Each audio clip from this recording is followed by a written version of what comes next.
Greetings, YouTube. How are we all doing? I was only joking in the comments, by the way. I'm not pissed up yet. I am going to have a few cans, though. I've got a few cans of dark fruits, which is one of my favourites. So I hope you've all been keeping well, and I hope you've all been watching everyone's content. I want to just do a shout out to Bad Fuck Up Tim, who is probably lurking in the comments like he's normally.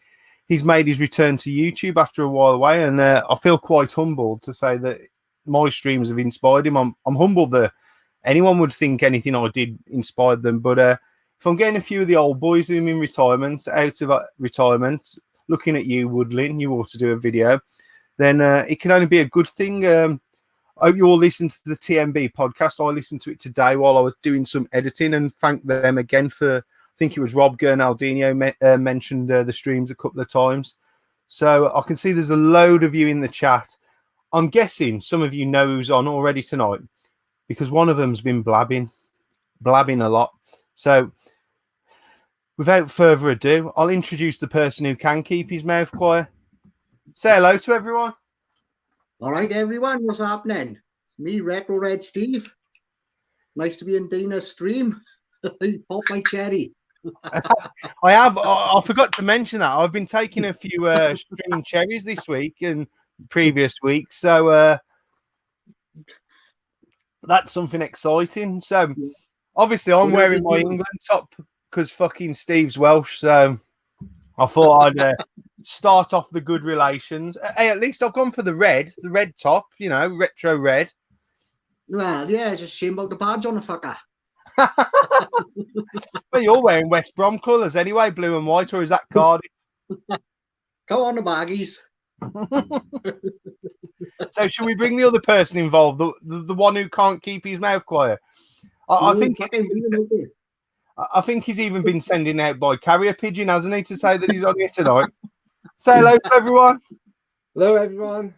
Well, what can I say? You know, I like to share. Sharing's caring. It is caring indeed, yeah. Okay, tell everyone who you are, Matt. We want nice to meet you. Also known as 1T. And thanks for having us on the stream, Dana. Why just the 1T? Was that a spelling mistake or something? Everybody says that. No, it's just what my mum put on the birth certificate. I thought you were 2T and twat. I used to go out with a girl called Adele, and she spelt it different to the singer Adele. And that was because her dad was pissed when he filled out the fucking birth certificate and he spelt her name wrong, and she just kept it. So that's why I asked. Well, I hope my parents weren't pissed then, but who knows, eh? Who knows? Someone said, walking the cow, says the Welsh legends. Matt, you said the least Welsh person I've ever met. That's because my mum's English. Oh, yeah, so you have been taught to speak properly then? Is that what you're saying? Okay, the thing is, I'm half Welsh, I'm half English. My dad's Welsh, my mum's English. So then whenever I mess up, I blame it on my English side. I've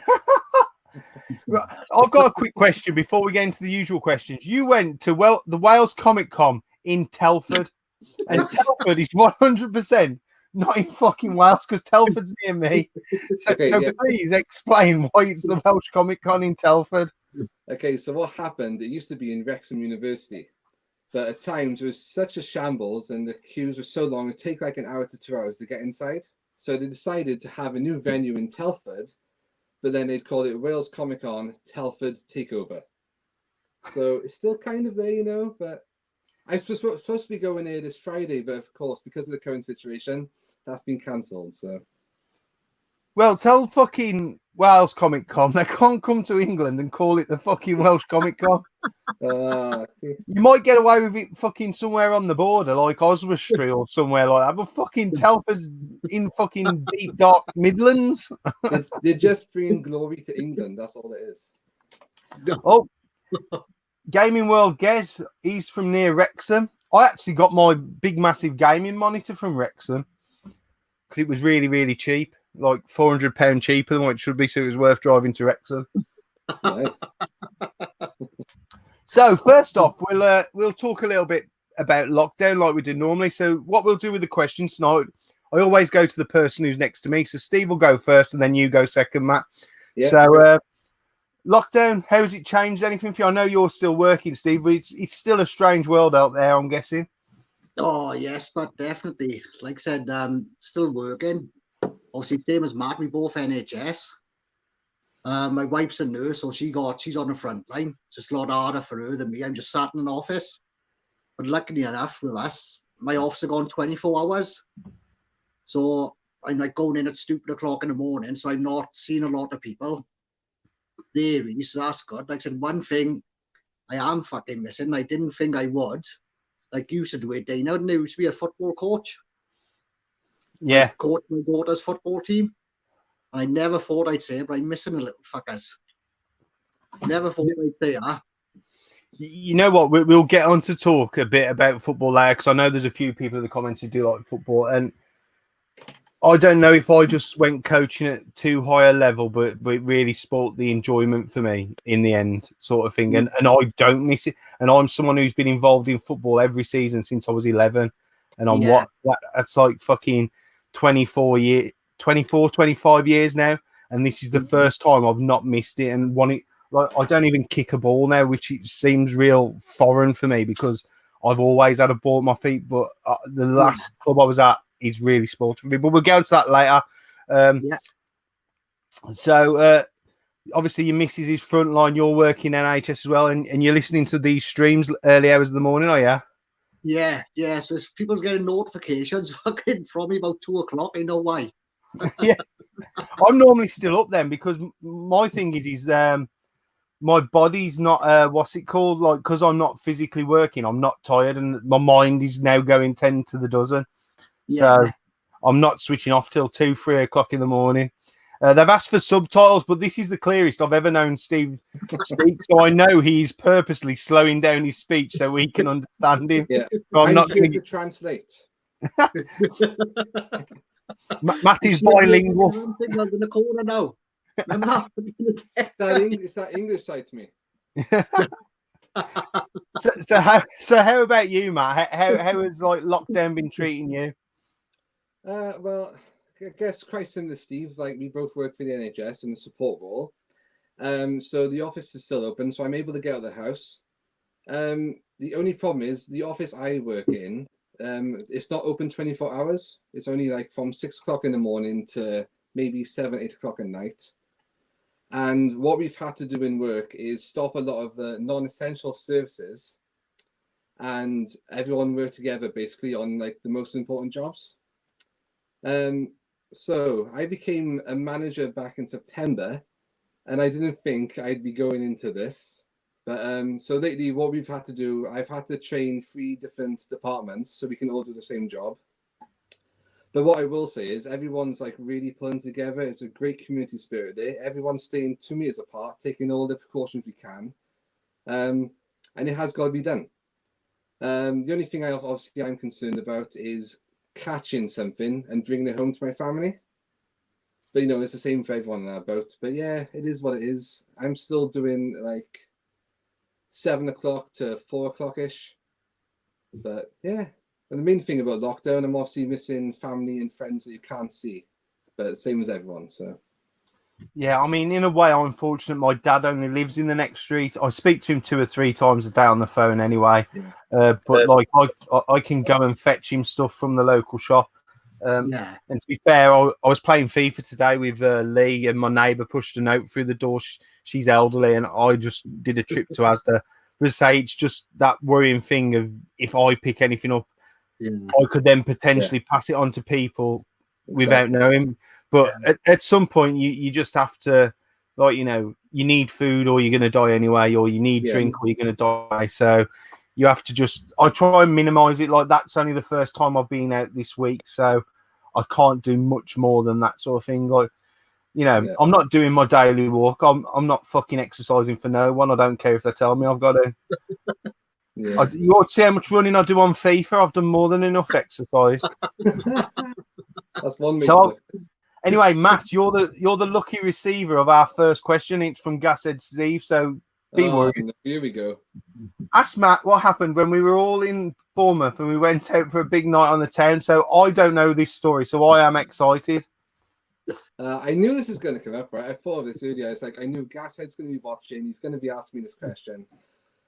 Okay, so basically, we all met up in Bournemouth, a group of us, me, Gashead, Shock16, Interghost, and Colossal Vids Dan. And yeah, let's just say it'd been a long day, and I decided to stay in while they went out on the town. That's pretty much it, right? Gashead Steve? Nothing else? I'm guessing it's not that sort of smaller story, being as Gas has mentioned it, and he's not told me anything about it, so this is all new to me. Yeah. You went all the way to Bournemouth for fucking 40 winks. Hey, you know, it's busy at home. I got to go somewhere to get my napping. So. I will say this, though. I do regret not going out that night, so won't happen again, Gashead Steve, okay? I only go to these meetups for the night out. Games are secondary to me, or any sort of meetup. Like I'm like, if we're going on the town, we're going on the town. Happy days. Yeah, to be honest, the Play Expos, my favorite night is always that Friday night when we all meet up in the bar. That's always been my favorite part. It's been changed now anyway, Matt. It's been changed since I've been going. We don't just go out on the Friday night; we go out on the Saturday night as well. Ah, there you go. And it's who can survive on the Sunday morning. Because I love video games and all, but I like getting drunk and dancing even more. As anyone who has seen any footage that Russ Newton has, I like to dance and drink. To be fair, you can like play all your games at home. So when I go out on these weekends where I want to see my friends and Oh yeah, Bournemouth one. You got friends, well? Yeah, you're here. This is why I said don't get him on the stream. He's bad news. But I thought the only way I can get Steve on is if I get someone on who understands what he's saying. So I was in a catch-20 situation, really. That's okay. I'll forgive you this time, then. I've had 10 fucking messages off him every hour since you asked us to come on. Have you? Was you a little bit nervous, was you, Matt? Yeah, slightly. Steve he's my Roxy. Well, you know about the new handstand challenge, don't you, that we've been doing on the streams where you have to do a handstand live on the camera? Yeah. Easy. Do it every Saturday. So that's how his hair fell out. No, that was working with you. That's how my hair fell out. Oh, we'll get on to that story then. I was waiting for one to bring it up. So let's talk about how you two met, because I didn't even know you two used to work together. So I'll let Steve tell me the truth, and then I'll have Matt's story. And then talk about how you both realised you were into retro games. That'll be interesting for everyone. I love how I'm the liar. Trying to think now. Where was he? He was in the Caffili office, wasn't we? It was in the Caffili office. Great cheese, by the way. I think we must have been here for about 18 months before we actually spoke to each other, talking about games. Yeah. We took I can't it remember. slowly, didn't we? Very slowly. I was a bit unsure about the fucker first. You only got to look at him and you know he's a dodgy fucker. Are you sure about him now? No. Why do you think I moved offices? I'm not sure about me either, to be honest. So. So, how did we start talking about games? Well, basically, in our office, when we were both on the same job, they used to like sit us in different groups all the time, and they'd like swap us around every few months. So eventually, me and Steve sat next to each other, and we started talking about retro cartoons and then games, and that's how it has started, really.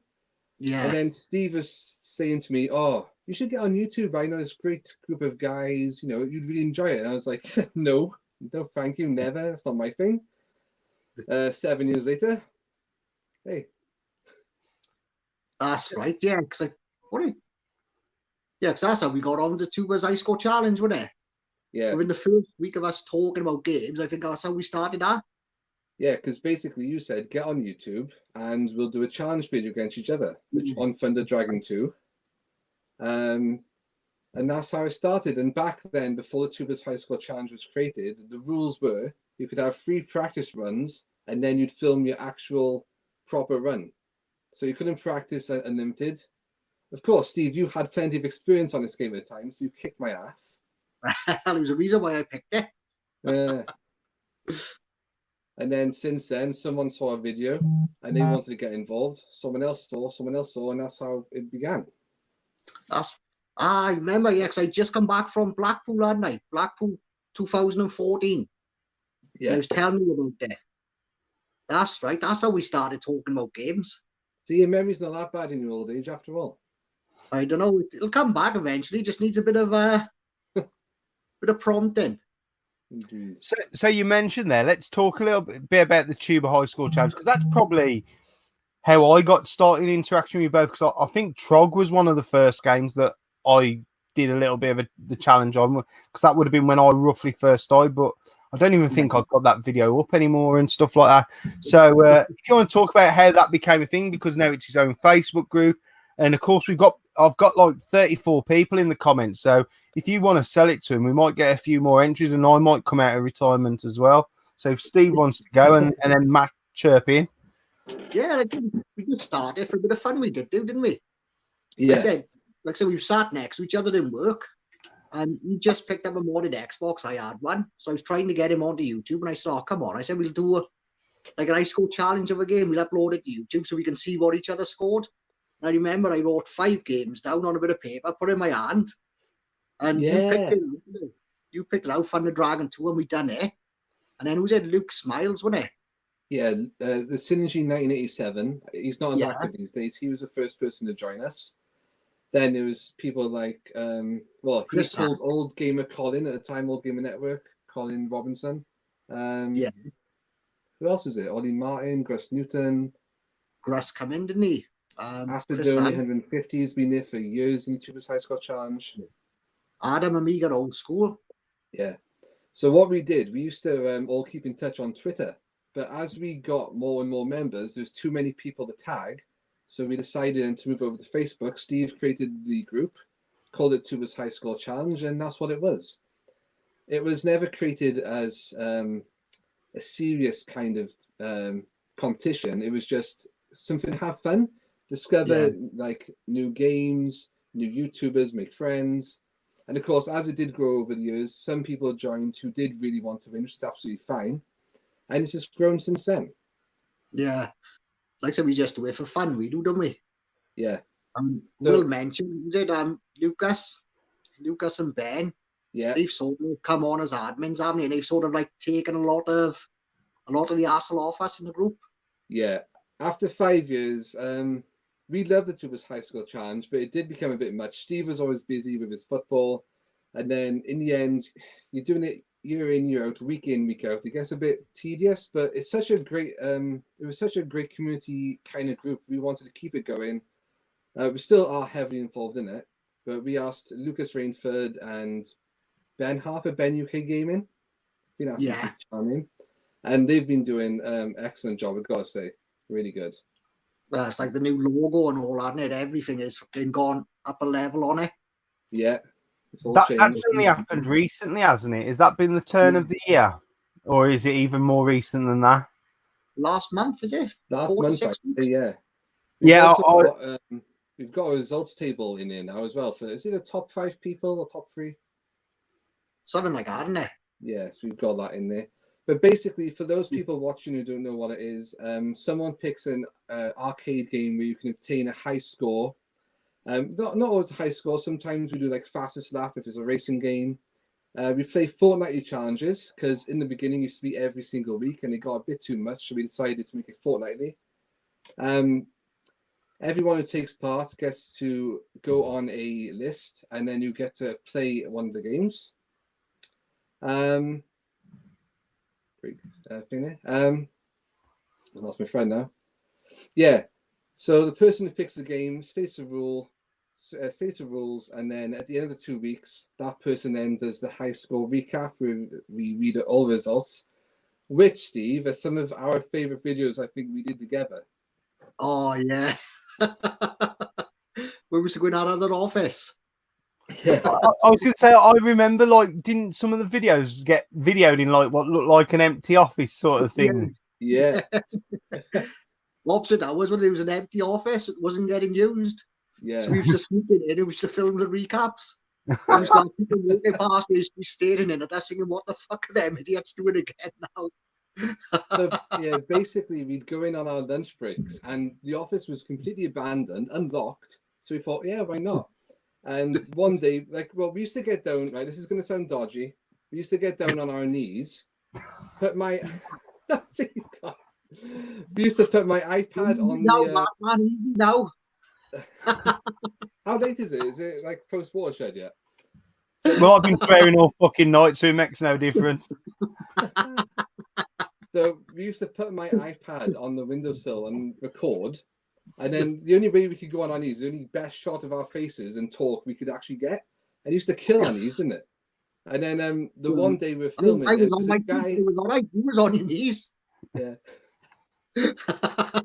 The one day we were filming, and there was this guy opposite on a ladder up our office, just looking down. It's like, what the hell's going on here? On the day they started bringing the boxes in when we was in it, the new people coming in. I don't think they saw us, did they? No, we was hiding behind the door.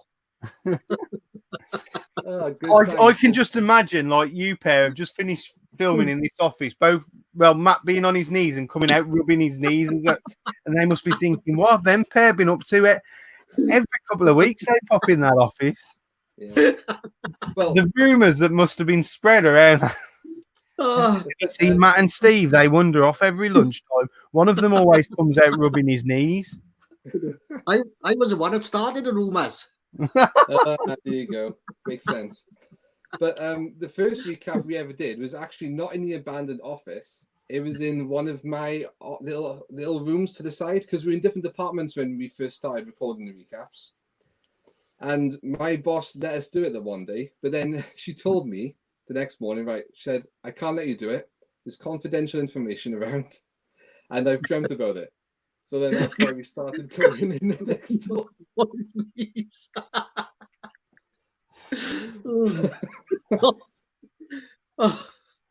I thought, like, I invited you to, and I thought, right, Steve and Matt are probably the two quietest guys I could invite on to this stream. Yeah. Little did I know, like 20 minutes in, we'll be talking about you both getting in an office room together, kneeling down, and then Matt starts talking about his boss dreaming about him being in this room videoing. This went south quicker than when I had Woodman. It's always the ones you don't expect. You're right there. You're right there. So, when I think of the Tuber High School Challenge, though, I always think of you two, and although someone else is running it now, you guys were definitely the founder members, and you should always be remembered for that. I definitely think so. Do you both currently still actively take part in it? Yeah. We just done Kicker, haven't we? Know your favourite game? Kicker. It's not fucking Kicker, it's Shaolin Road. I actually didn't enter that one, apologies. I do still enter, but not as often these days. But I want to get back into it. I want to know where that game was put as Kickers, because when I looked, right, because I thought it was fucking Gulpane, I did, because Gulpane always takes part, and I remember him starting Tubers, mate. Yeah. And I thought perhaps in Ireland it was called fucking Kickers or something, and he's got it wrong. And then when I looked on the thing, I was like, no, well, these have all called it Kickers a lot. I'm like, I'm pretty sure, right, I lived in fucking England when that game was released, and it was called Shaolin Road. So even though I could see a clear screenshot of the fucking game that I knew was Shaolin Road, I still went and Googled it just for my own interest. Fucking Kicker. I've never heard it called that in my life, and it definitely weren't released on the home computers as Kicker either. It was released as Shaolin Road, and it is one of my favourite games. I tell you what, fair play, it's got to be one of the most addictive games I've played. Oh, it's a fucking good game, man. I can't believe it. Like, everyone goes on about Yeehaw Kung Fu with that, like, because that's a sort of similar, like, Oriental style of game. Fucking Shaolin Road is a much better game, I think.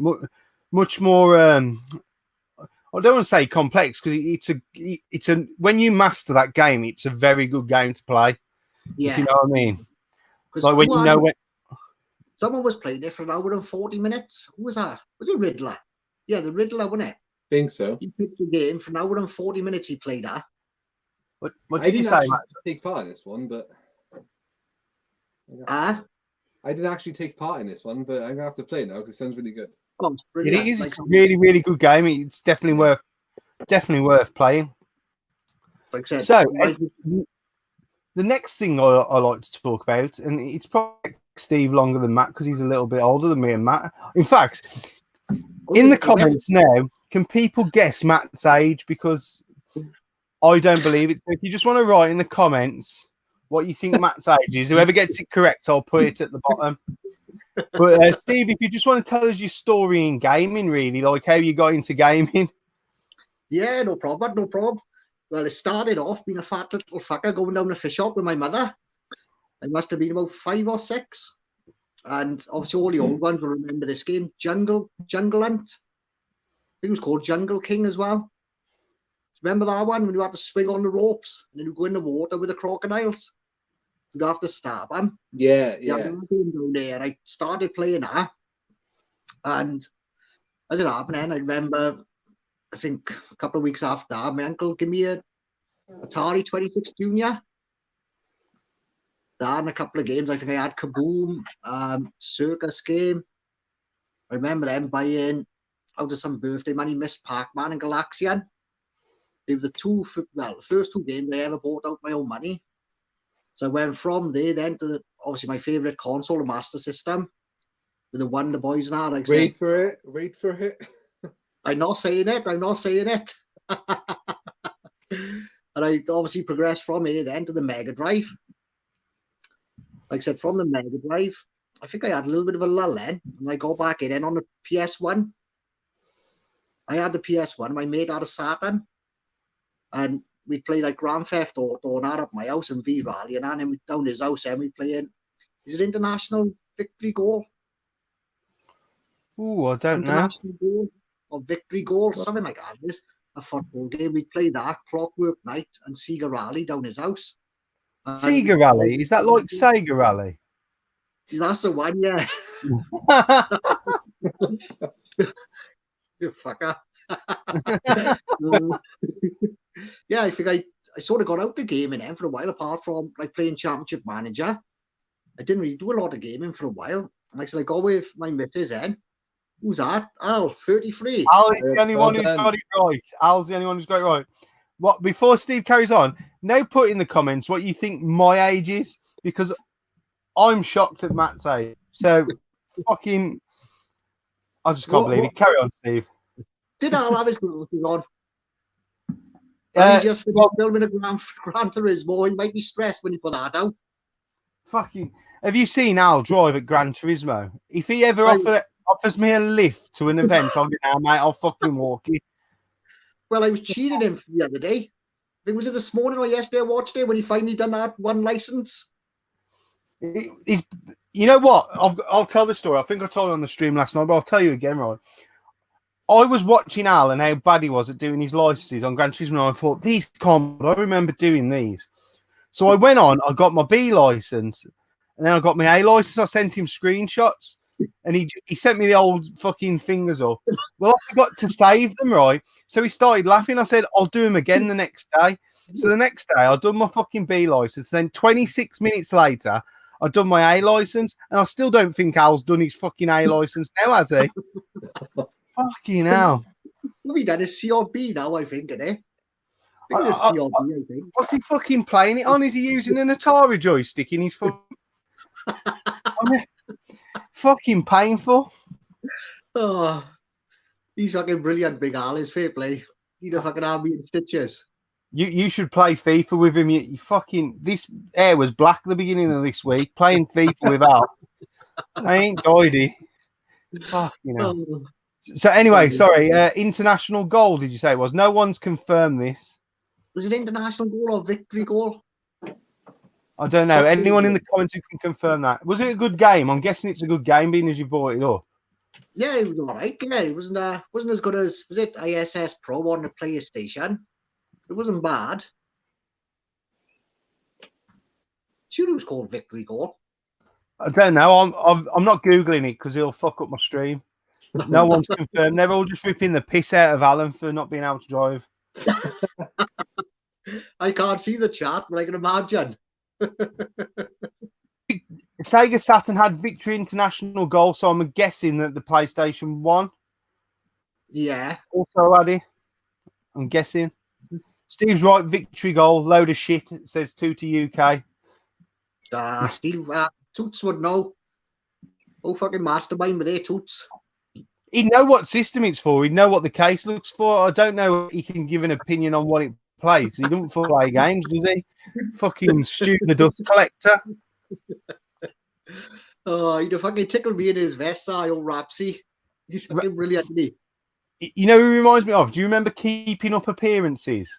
Fucking Onslow. Fucking, Oh. fucking used to be got the same stains and everything.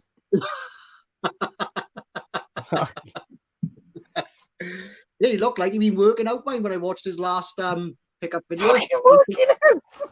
He took the bird zone t-shirt off and put his old Bruce Willis one on. I swear that goes on the sunbeds because he's permanently fucking tanned. Yeah. Either that or he sits in. He must take his flip.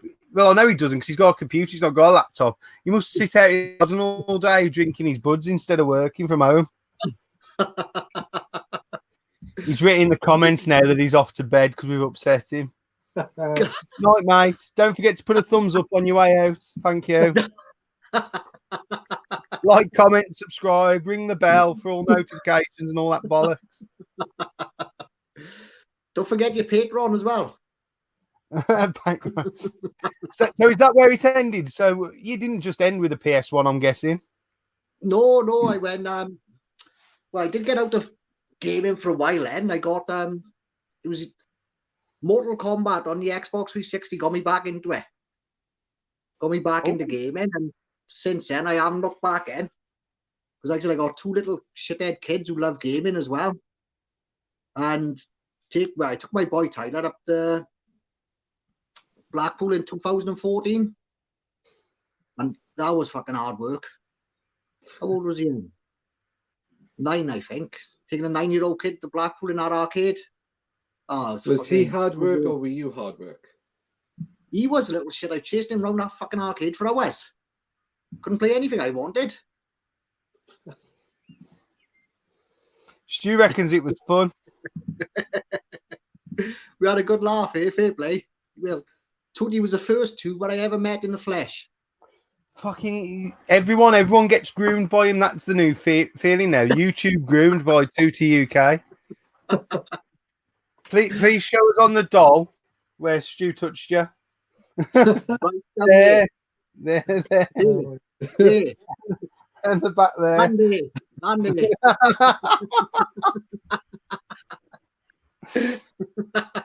We'll get on to all meeting the tubers and stuff like that next. We'll let Matt tell us his story because I imagine Matt's is a long one because he loves his nostalgia. I do indeed love my nostalgia, yeah. So gaming for me started one Christmas. It must have been like 4 or 5 years old, I think, really young. And my dad and my mum bought me a Commodore 64. I just remember going downstairs, it was their setup, and having a bag full of cassettes. It's crazy to think games used to come on cassette. One of my first games I can remember playing was a game called Flimbo's Crest on the Commodore 64. That's the kind of game where like you'd be given a monster hunt and you'd have to go and hunt it, and then you'd kill it, collect the scroll, take it back to a wizard. And I think it was over 6 stages and impossibly hard. I still can't complete it to this day. You know, really hard. So yeah, Commodore 64 used to love games like Bubble Bobble. That was one of my favorites to play with my friends. Can't believe how long those games used to take to load though. So after the Commodore 64, I went on to the NES. Also had a Mega Drive. What was good having a NES and Mega Drive? I had 2 friends in my street called Chris and Mike, my childhood friends, and we all had different consoles. So Mike had the Sega Master System. Sega, Steve. Sega. See, you got me fucking questions. My mate Chris had a Super Nintendo. So we all had different consoles. So it was great because we always share them, and well, not share them, but go over each other's houses and play on them. NES and Mega Drive will always be my all-time favorites. There's a question I answered recently and on the 90s tag video where someone said to me, Sega or Nintendo, and I can never choose between them because I love them both equally. So yeah, Streets of Rage 2 was definitely my favorite on Sega Mega Drive. NES, I have to mention one of my all-time favorites. Steve, you know what's coming. Bucky O'Hare on the NES. Absolutely awesome game. 2 million times. Oh yeah. But even if In you this don't- one, Matt, yes, the best. Such a great 25 game. quid I paid for that. Oh, nice. I've still How much got my is it now? original copy, so I That's paid what nothing. I'm quid now, isn't it? I bought it from the car boot sale in one of my last pickup videos for 25 quid. It's Ah, well over 100 now. that is a bargain. Shit. Yeah. Even if you don't like the cartoon or know anything about it, it's still such a great game to play. It really is. Yeah, it's a very, very good game. That I enjoyed the cartoon Bucky O'Hare back in the day, as you know, Matt. 'Cause, I said to you before, but that game is a very good game. It is. And a bit of Tuba's High Score Challenge history. I chose our game for Tuba's High Score Challenge, and I managed to complete the entire thing without having any continues. And that's only one of 2 challenges I've ever won in the Tuba's High Score Challenge. And to be one of my favorite games, I was really happy about that. So really excited. Well, you kind of need to fucking win it if you pick it, though, don't you? Well, I picked Ninja Commando once, and I came last. That's my worst memory of the Tuba's High Score Challenge. Fucking Flicky was mine. Oh, Flicky. Love A Flicky. bastard bird. That's great. Steve, you need to put 50p in the meter, mate. It's a bit dark. That's better. Great minds think alike. Yeah. So if continuing then, after Sega Mega Drive, I had PlayStation 1, and since then it's been like all PlayStation, really, 2, 3, 4, hopefully 5 if that doesn't get delayed. I think it will be now. I think the clever thing would be to delay it now.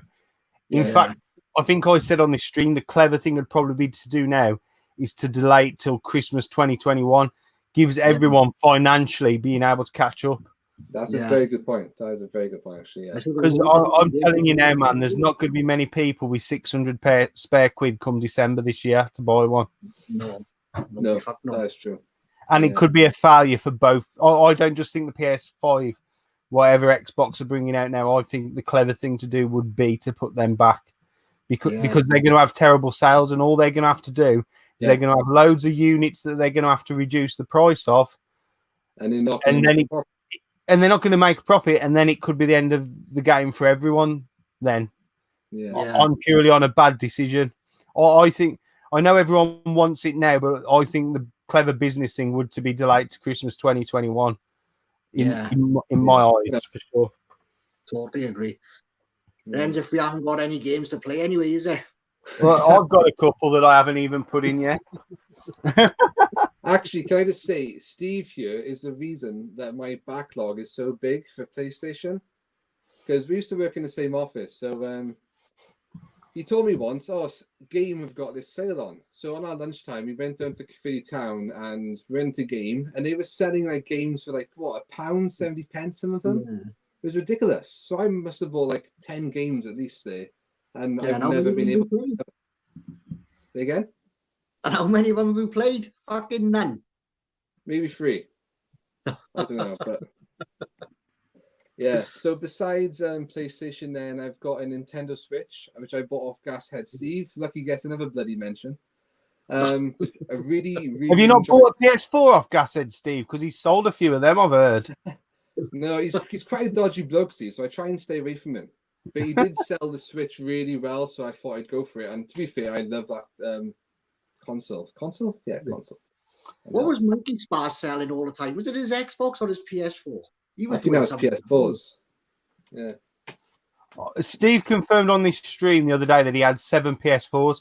So basically, UK suppliers sold, Sony sold X million, Argos sold a few for him, and then it was Gashead Steve, his third of selling PlayStations in the UK. Wow. He ought to sell that Pro. He ought to retire from gaming, I think Gashead now. Hang up his controller. Stick to them VHSs, mate. He'll be in the comments now giving me some shit. He's made a comment actually. Matt, you always say boom. Talk us through that phrase. Okay, so, well, as you know, it is a very common phrase, but I think what it was quite a few years ago now. Do you remember Soul Funk Retro, Matt? Yes, I do know, Matt. Yes. He basically, I think he made a video, community questions or gaming questions, and I did a response. And after every question I answered, for some reason, I looked at the camera and I went, boom. And so many people commented on it and picked it up. I started doing it in every single video.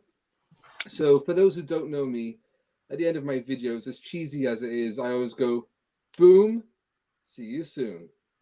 Do you remember And it's just stuck, Konnichiwa? so When he used I to be do remember Japanese? Konnichiwa.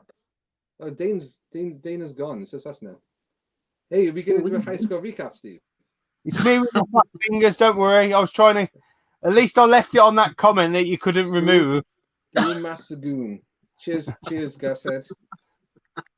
I always think Gashead looks a bit like Dizzy, the egg. Boom, boom, boom. Let me say wayo. Wayo. Actually, that reminds me because that's like quite nostalgic too. Bad Fuck Up's done like a video today of his 90s cassette tapes. Now, I wouldn't have Bad Fuck Up UK as a massive Bryan Adams fan, but the most cassettes he had were Bryan Adams. Nothing wrong with Bryan Adams. I'd put you down as a Bryan Adams fan. I said I wouldn't put Bad Fuck Up down as well. Oh, man. You know what, though? It's good that you have a saying. Like, I introduced the video today saying greetings, which is Woodland's fucking thing. Yeah.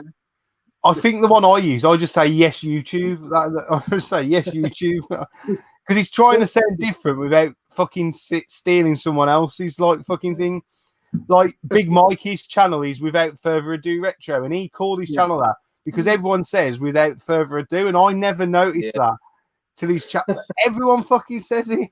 I've never heard of the same before until Mike pointed it out, and then I notice it. So, Some people. Sorry, mate. Big Mike haven't done anything for a while, have he? He did one the other week. That's the first one he's done in a while. Yeah, it was a pickup video or something he did. It's a bit fucking hard for any of us to do any pickup videos unless you're Big Al and you keep giving CEX all your money. There's some people in the past have told me that, you've overused the boom kind of thing now. You should stop it. But nah, love it. I'm going to keep on doing it. No, it's your thing, Matt, and you've got to keep it, man. If you've got a thing like that, it's yours and fucking own it. You know what I mean? You got to watch out when I do the double boom. That's the big one.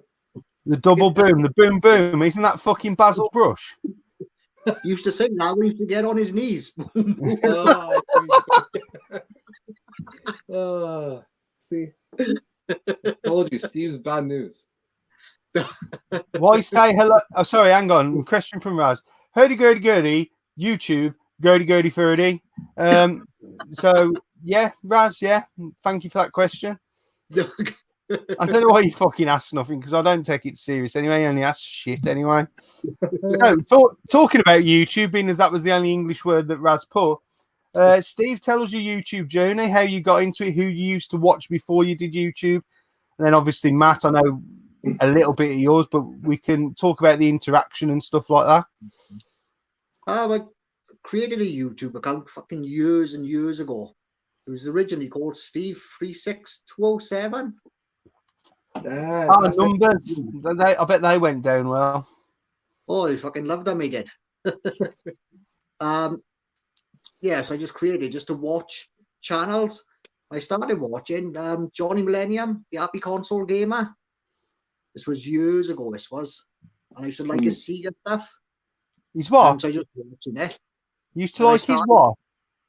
His what stuff? Sega stuff. His Sega stuff. Oh, right, yeah. Master System and Mega Drive stuff, Ed. That's it, World Steve. Well, I started, when did I come across English ones? I come across Urbias 007. Ian. Who's that? Ian Urbias. I've never heard of him. That's the first time I've heard him mentioned. Herbias. Urbias 007. Ian. I don't know him. Yeah. God, everyone knows Ian. I know Bangkok Ian. No, Bangkok Ian. It's Farmer Ian, this is. Ian Judy. Is he still about? He haven't done any videos for a while. He was going for a full PS3 set. used to have some mad pickup videos. He loves his Nintendo, doesn't he? Yeah. Like I said, I still chat with him on Facebook, but I don't think he's done anything on YouTube for a while. That's it. Toots knows him, look. Did he spell Ian properly or the Welsh way? Oh, he spelled it, was it I-A-N? Yeah, that's the proper way. Oh, okay, then. Is it? No, it's I-A-I-N, isn't it? No, that's the Welsh way, isn't it? Yeah, so I think it was probably Biggie that inspired me, to start going on camera. When I first started, I done the old the boot sale videos, but not showing my face. Just used to do like the hands. And I think it was after about 3 videos, I think I showed my face. And it felt proper fucking weird first time doing it, but then it's just something you get used to. I think that's probably the hardest part, talking to yourself. Yeah, this is easy. I find this easier than doing a YouTube video because you talk to someone. I'm just reading up about Herbie Arse. Apparently, he still posts on Instagram. Oh, is he? Yeah, but everyone's saying they've not seen him for years on YouTube. Novabug says he hasn't seen him for years. Yeah, I think it's been a good while since he done one. I think he did a room tour maybe last year. I think that's the last video I can remember of his. He got some great stuff in his collection, I know that. I'm going to have to check him out, and this is probably one of the first times I've heard of a new channel that I hadn't heard of. Once you see him, I bet you know him. I might do, Hold on. Raz says, Herbie Ass 007, hurdy-gurdy-gurdy, fuck, hurdy-gurdy. Thanks for the comment again, Raz.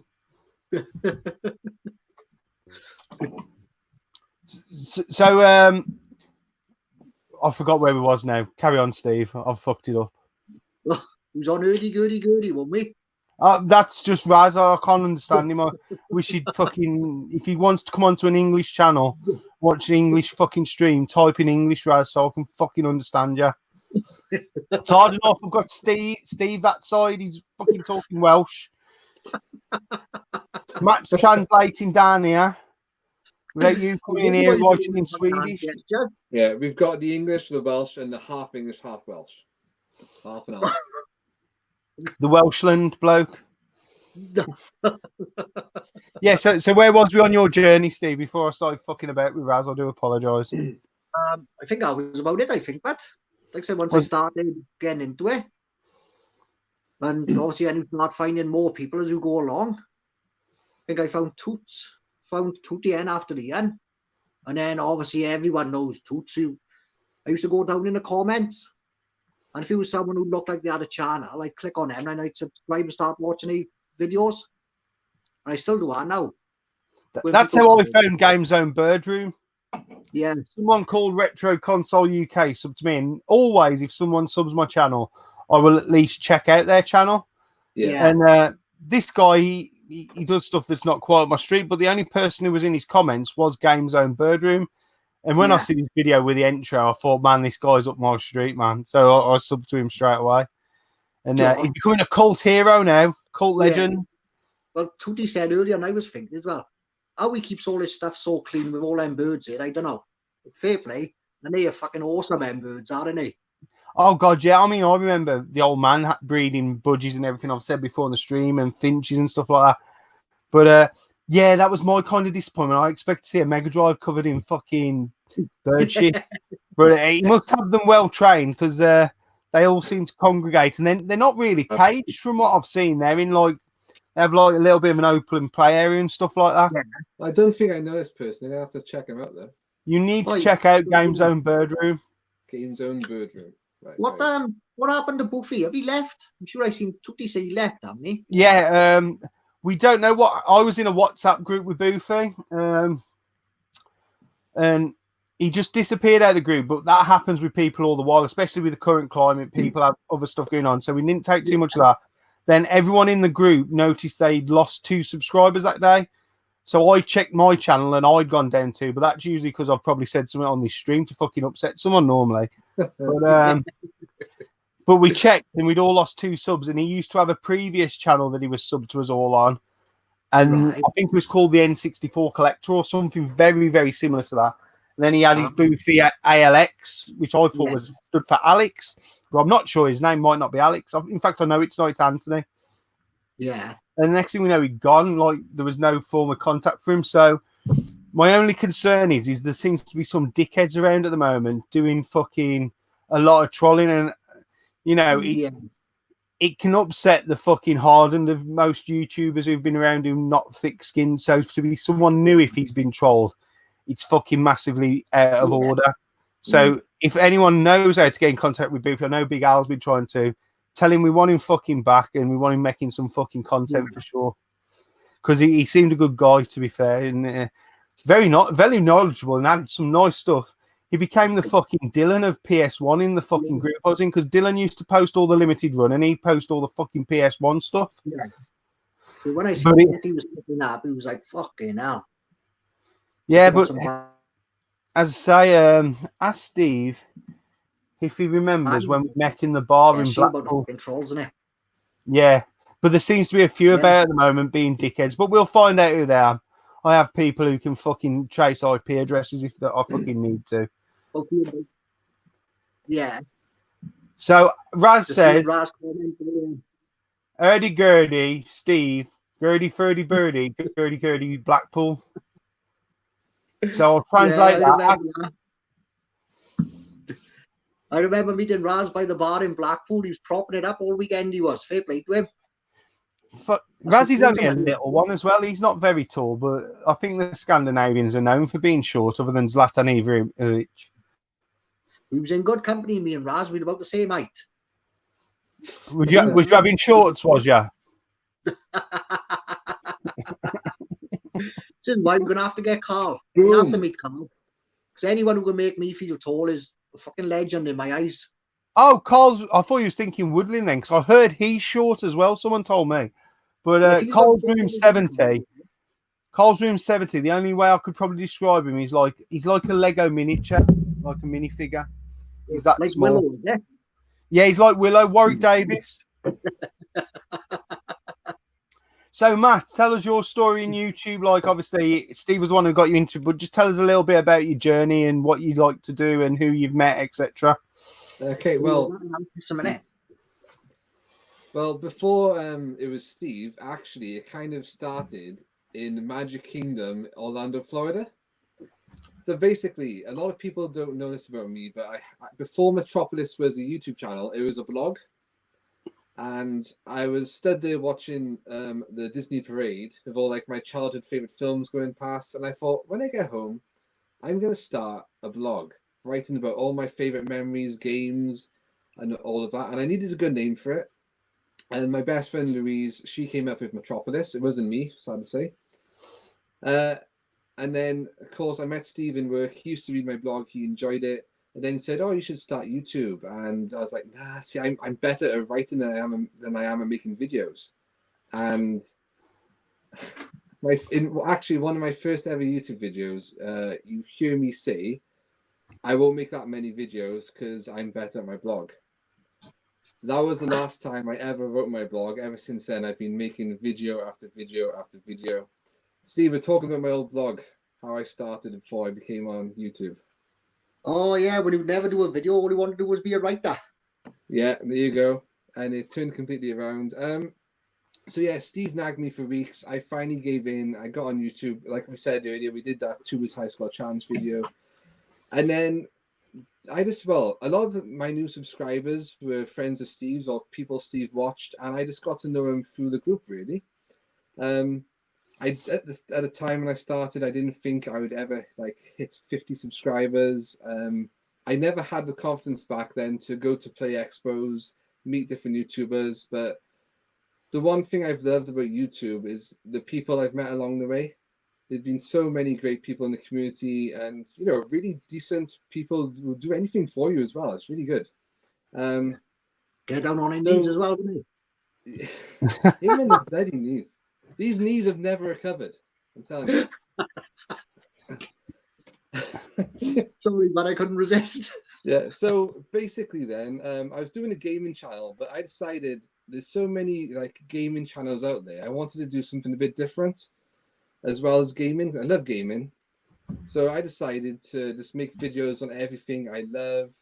You know, like 90s nostalgia. I do the 90s kids series covering toys from the 90s, TV shows, cartoons. I used to watch comics I'm collecting. Also out and about videos. I do that series called Roaming the Ruins, where I just find ruins of like old derelict buildings and go explore those. So for me, YouTube has been great, as in I strongly believe only make videos you really enjoy. But my favorite part is interacting with everybody in the community, whether they're into the games or the other videos I make. And yeah, the first time I met YouTubers, Chris Newton, he invited me to stay with him in Readers. We went to play Manchester, and I've never done anything like that before. Like I've gone away with friends, but I've never gone and met someone I've met just online watching the videos. So I was a bit nervous, but I got to Gus's house. He was like really friendly and welcoming, and then there was Rockstar Runner 7, Soul Funk Retro. We met Paul Cunningham that weekend as well, Big Daddy C. I'm sure there's others, but then ever since then. Just a quick question: when you met Russ, did you have to then get on your knees to make eye contact with him? He was shorter than I expected. He did shock me, because obviously, like he filming in his attic, you can't see how tall people are on YouTube, can you? Like I'm sure he did that on purpose. I was like, it is you, right? Yeah. But before that, I didn't really watch it. Like I can't think of anybody I used to really watch big time. I was just like a bit of a randomer. I just watch like whoever, whenever. But then obviously when I got to know all these people, that's when I started watching their channels. And what I find these days is difficult to keep up on everyone's videos because there's so many great YouTubers now in the community and great content coming out. But yeah. Especially now with everyone being at home, everyone's doing more, and it is great. Yeah. What I think it will do is, like, obviously when we all get busy and go back in the normal world, we'll all have a lot of content to probably catch up with, and probably ease the pressure on people of doing some regular videos, because we normally go into a lull around Christmas time. I find videos slow up then, so there's a big surge at the moment. Like Big Game Al's putting out a video every 3 hours. So How Not to Drive by Big Game Al. There's a series for you there, Al, because you're shit at driving games. How Not to Drive by Big Game Al. But yeah, I think. Sorry, mate. Wasn't it Maureen? What was that fucking driving school with Maureen? That'll be his next thumbnail. You know that now. We're giving the guy content here now. That will be his next thumbnail. There's a couple of questions for Matt. Are those posters behind you, Matt, of his favourite games? I'm guessing. Well, there's some that there's one that's a film, or two of films that I can see. I'm trying to get my hand in the right place. Yeah, you got Mario Golf there, which is NES Open Tournament Golf. You got Bucky O'Hare in the middle, and you got Super Mario Bros. 3, and then down there you got Streets of Rage 2. Yeah, those are some of my favorite games. The NES Open Tournament Golf game, me and my friends used to play that non-stop as kids, and we used to call it Mario Golf. And I've been playing that recently because it's on Nintendo Switch on the, what's it called, Steve? The online play thing. The what? The e-store. Is it the e-store or something like that? Yes. Yeah. Oh, the e-shop, is it? Yeah.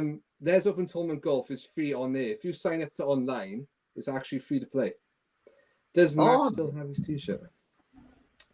I do have that t-shirt. So basically, the last time I went to play Blackpool, I bought a t-shirt off eBay, or not of eBay. Have you heard of that website called Redbubble? They do all different designs. Yes. So basically, yeah, I bought the YouTube logo, the play button, on a white t-shirt, wore it to the Friday night out, and then I can't remember how it started, but all the YouTubers started signing my t-shirt, which I thought was pretty awesome because it reminded me of the last day in school when everyone signs your t-shirt. I have still got it. I'm not sure where. I tell you what, I'll feature it in a video if I can find it. But yeah, that was class. But yeah, I still do have it. Is that? I think I've saw that picture. That was that the one when I think last year might have been the most ever, but before then that was the previous most ever that'd been there at once. I think so, yeah. And we all had a group photo, and I'm at the beginning of the photo with that T-shirt on. So I think everyone, I think it was signed at that point. But yeah, it's class. I'm not going to ever go to that T-shirt. Never wore it again. Someone here has mentioned another channel I've heard mentioned previously, but I'm not sub to. Is he still active? Ninja Bear Hug. I used to hear a lot about him a while ago. He was brilliant. He was. He had one of the best Sega collections I've seen. I think he had a Best complete what collection? Master System. Okay. Yeah, I'm sure he had a complete Master System collection, and he had all other bits to go with it. I think he took all his videos down. Though he was active I back can't last remember. Terminator stuff. I think he was building a joystick. I think, but he was a really, really good. That's it. Yeah, fix his There you own go. tool. Oh, I haven't He seen had a his really new good channel. Can he I fix used to watch Stu's those old on it. tool? Not been used for a long time. Yeah, apparently he's a fix-it channel now. Does he fix knees? Why yours worn out? He had a full Sega Master System. Let's say it completely wrong. Sega Master System, and then Sega Mega Drive. Just a personal question from me, from both of you. Do you both collect for the PS1? I don't really collect for it. I want to get all the games I had back as a kid for it, and no games. I tell you what, who's making me buy a lot of games at the moment is Rob Gurnaldinho. Oh yeah, Rob.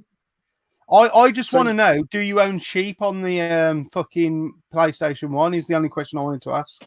I'm I glad you don't mentioned believe it. Revival 2 years ago. As a joke, I bought sheep on the PS1 there. Did ya? Yeah. I heard he was a big seller in Wales. Well, Steve's got the real thing in his house, so. Have you got sheep? That's my fucking missus, you cheeky bastard. Oh fuck! I'm only going on what Matt said. I thought you got a fucking sheep. Fucking hell. How is Dolly? She all right? Oh, fucking star eye. God. I actually tried to make a video on that sheep PlayStation 1 game, but it just didn't come out very well when I was trying to capture it, so I didn't bother in the end. Yeah, I thought it'd be a good joke. It was X-rated in Wales. Indeed. So for anyone who cares about what Ninja Bear Hug's doing, spares or repairs or something, that's what he's called. Ninja Bear Hug's restoration channel. Does anyone else remember? I used to be big friends with the 16-bit brothers. They used to do some good vids. They did. Remember them? I don't know. I came into YouTube about 4 years ago. Started my channel, then I've had 2 big 6 months breaks. So, like, like everyone I know is like who I know, sort of thing. Which is why this is good, because I'm hearing of channels that a time gone by that obviously aren't active anymore. So, unfortunately, it sounds like I can't watch Ninja Bear Hug's film, but Herbie Ass, I'll definitely be checking out Herbie Ass. And 16-bit bros, I've not looked up. This might sound really bad, but if I see a channel that has like something like the 16-bit bros, sounds like a generic channel name to me, I might not fucking probably watch it, sort of thing, because I'd instantly assume that name, right, would be like an American channel, really highly produced and stuff like that. Very production level was fucking no through the roof. But it was good banter between them. There was like 4 English boys. And he had a good, obviously, we tell he was good friends. He used to have like a good bit of banter. I'm just going to check out a picture because I've just read a comment from Novabug about your T-shirt, Matt. So okay. Bear with me a sec.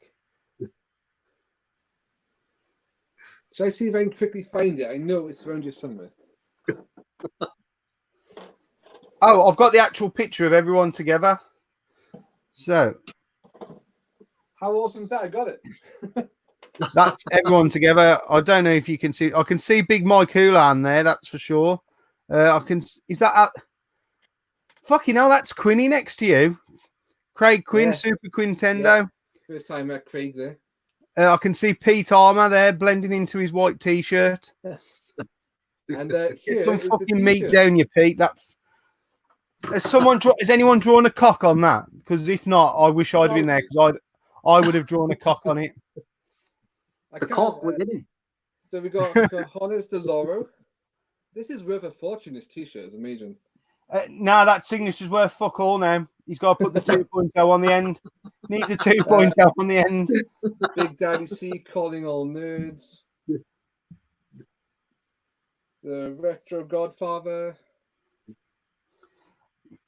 Oh, Retro Godfather. I'd get him on, right? But he fucking called me Bearded Manchild the first time I met him. So that's it. He's on my cunt list. It says, on a retro tip was here, the ass. Hang on, I'm trying to get this t-shirt. One Trip Pete. Yeah. One Trip Pete is... Apparently he was in my ass. So. No, Chris Novabug says he took that picture. Well, I think Novabug should have been in that photo. You should have done what I would have done, found the most attractive barmaid, which there probably wasn't one in the Norbreck for sure, and got them to set the photo. I do miss those expos. I haven't been for a couple of years, so once like everything's back to normal, I'd love to go and meet up with everyone again. Definitely. I've been saying, Steve, well, we've been you're saying coming with me. This time you were coming. I know. I'm telling everyone now, fucking, and I'm going to say it in every video. So if anyone only watches one video, whenever this is over, whatever the first most affordable fucking date is that everyone can get to a meetup, either at fucking, whether it be Play Blackpool, whether it be Arcade Club Bury, whether it be Arcade Club Leeds, whether it's Revival, we all need to fucking be there and have a good beer together. That's for sure. I agree. Definitely up for that. Definitely. I'll have 10 beers because I need that to fucking be round you. See, Big Al's doing lifts. You what that, Steve? I said Big Al's doing lifts and for everyone. Oh, fuck, he's Al doing lifts. Al's the coach driver. Fucking hell. I'm glad it's only the Southerners coming up. So, the next thing we might as well talk a little bit about events. So tell us the events you've been to, and there doesn't seem to be a lot on the Welsh map, gaming-wise, unfortunately. So, why do you think that is? Well, they keep moving them to fucking England, don't they, and calling them Welsh ones. Yeah, see, yeah. It's because you lot are busy with sheep on a weekend. You don't fucking bother go playing video games. I think I've been to us all, I think. I went to Blackpool 2014. That was brilliant. That was absolute. Also, one of the best weekends I've ever had. Going up in the car, I was so nervous because only like me and my boy going up, and I was thinking, right, if I see someone who I've spoke to on videos, what shall I do? And as it happened, like I said, as soon as I went into the Norbreck, I bumped into the Tootie. And he locked and pointed, and I was just... What, you bumped into him? Fuck me, Steve. He's a bit big. Couldn't you fucking see the cunt? I was attracted to his vest. That's what it was. Like I bumped into Tootie, and it was... As soon as that one person who recognise you, or you recognise someone who talk, it just puts you right at ease then. Yeah. And where did we go? Was it last year or the year before? We went to Bristol Gaming Market. So I think that was the year before because we met Dana there. Yes, it was the very first Bristol Gaming Market. You were both there then, yeah? Yeah. That's right. I think that's it was a small event, but it was still quite good, I thought, for what it was, the size of it. Yeah, it's a nice event. It's a nice event, that is. I've saw Matt at Revival as well. When I've been selling at Revival, I've saw you there as well. Yeah. And I didn't realize you were there. I saw your stall, but I didn't see you. And I remember I went home. I mean, I can clearly see that because, like, you know, I never have a distinctive look about me at all. It's quite easy to get me mixed up with someone else. Because you commented on my video saying, "Oh yeah, it was nice to see you. I saw you at the event." I was like, "You were there," and I thought then you might be offended because I hadn't talked to you. So then at Bristol Gaming Market, and I made sure then that I did talk to you and I thought he probably thought I was so ignorant. Yeah, I thought he's one of these YouTube stars. Doesn't want to fucking speak. No, I'm not that. I'm the most down to earth person you can meet. Just ask Steve. Aberystwyth had a great arcade scene in the 80s. I wouldn't know because I was 3 in the 80s. Matt was even younger. Aberystwyth. Steve, have you froze? Telling me about this in Aberystwyth. Sorry, mate. What was you saying? You froze then. Oh, sorry, but I remember Dylan telling me that his parents lived up in Aberystwyth. Sure, he said his parents lived up here. Yeah, he said he was born in Aberystwyth in the comments. Yeah. Scouse Welsh person, not a fucking good combo, really. He'll nick the wool off your sheep. Oh, dear. Like that fucking half breed down there. Half-breed. Yeah, see, this is what I got to put up with every single bloody day. Yeah. See, the thing You is, said even though that me was and better Steve to are do. in, say again? Can I say the famous Welsh train station? No. I can. It's What is the it? one. It's the one in Port Maddock. That one. Yeah, we Clang, guide, go. Go. Yeah, you can say Matt Man now. No. I told him half English. That's my English side. I cannot pronounce Welsh names. Big game the out. thing is, Did you even go though, to last year's Bristol Gaming Market? I think it was the year before. Yeah. That would be 2018. That sounds about right to me. Yeah, I think it was. Yeah. I think that's the last event we went to.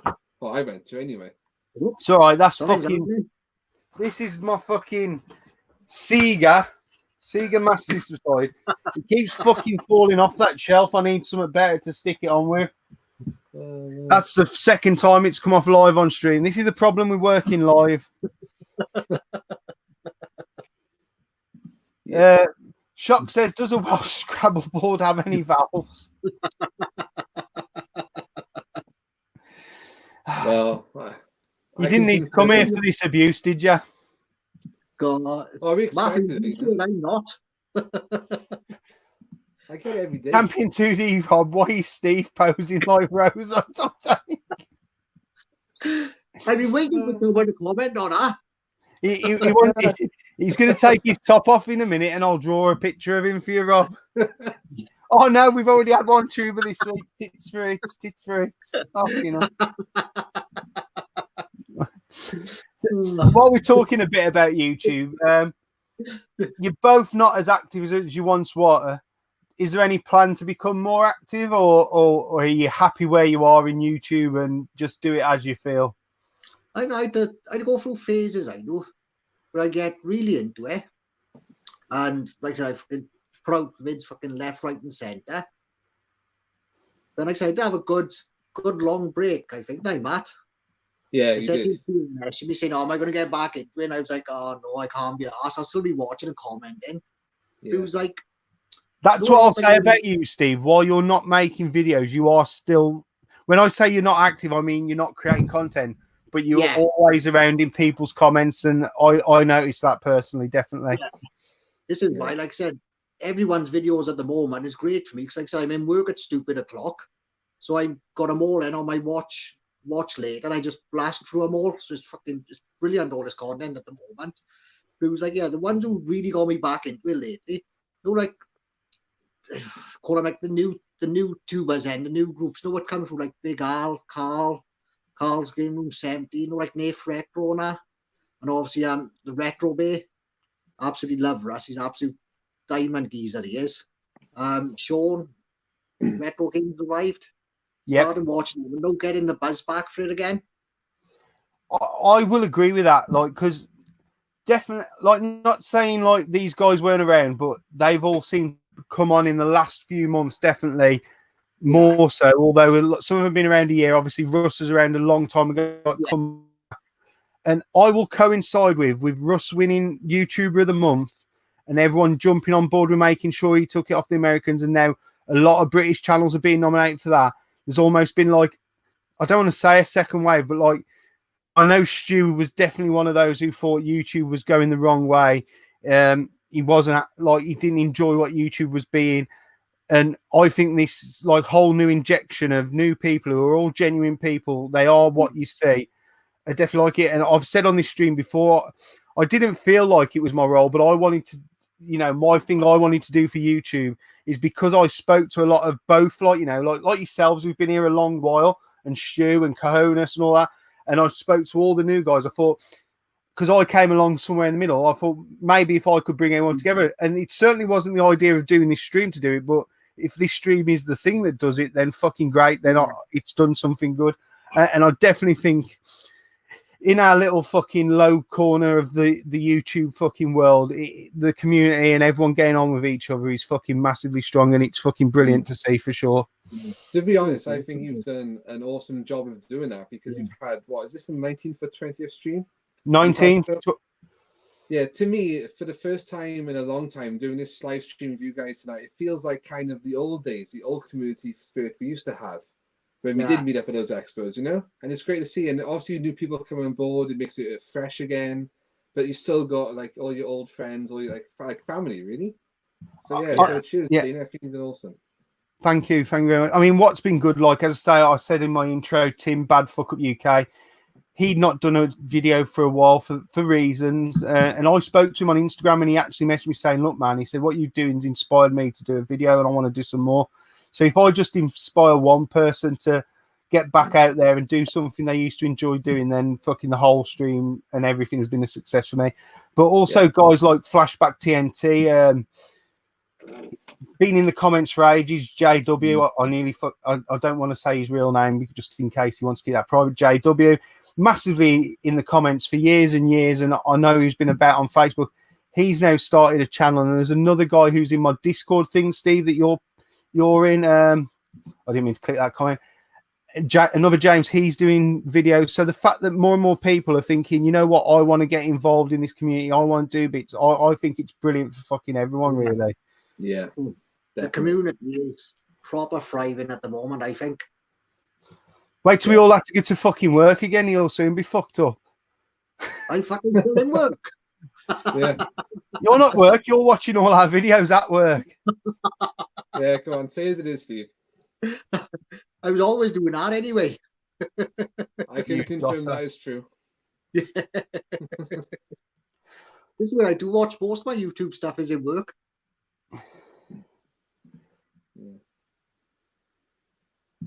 Yeah, Bad Fuck Up new video. Yeah, it was his tape. Sorry, I was just reading that comment.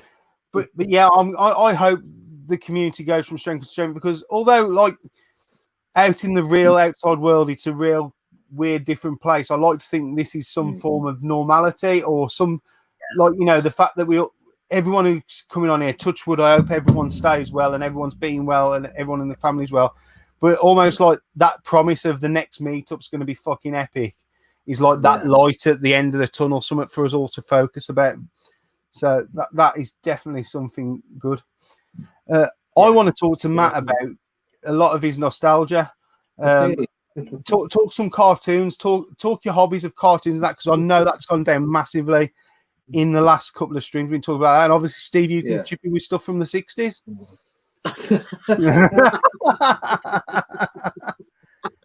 Well, the nostalgia thing with me is I had a really good childhood. I had great friends, I had a great family, and the cartoons I used to watch and the games I used to play back then, they're so nostalgic to me because I got to share them with the friends I had at the time.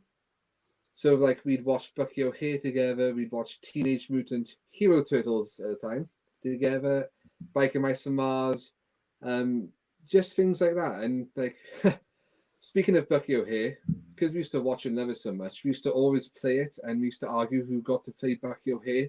And they always made one of us be Jenny as well. But no, because I was the youngest out of our little group, see. They were like a year older than me. So I used to get away with everything, and I would like always get me Bucky or, something else like Power Rangers. Like you'd always be the Red Ranger because that was the most popular, something like that. Nah, fuck the Red Ranger. Fuck the Red Ranger. It's all about the Green Ranger or the White Ranger. I will give you that, yeah. I don't want to interrupt you, Matt, but I've got a couple of good questions that I'd like to get asked to make sure I don't forget. What does Steve / Matt's family and friends think of them doing YouTube? Do they know they do it? Do they want them to know, etc., etc.? I mean, I'll answer that as well after you guys. So, Steve. Well, my missus thinks I'm a freak. We're not talking bedroom talk now, Steve.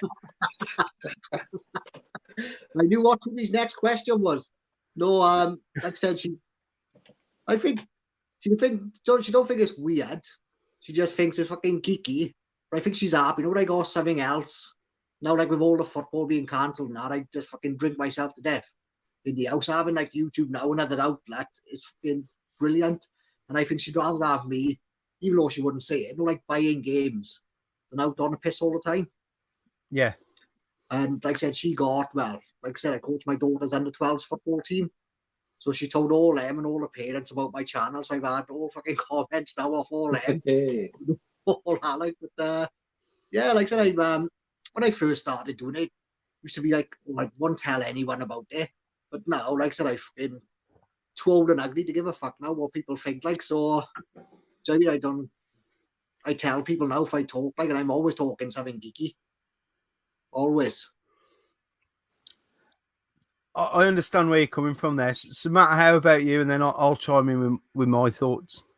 To be honest, I've never kept it a secret. I've always been a bit of an open book about YouTube. Some of my closest friends watch it, and my family know about it. And I told my parents, I was like, "Oh, I'm doing a live stream tonight. I haven't done one for years, you know." They're like, "Oh, can we watch it? Can we watch it?" I was like, "Maybe tomorrow." But no, the people I work with as well. My team in work wanted to know.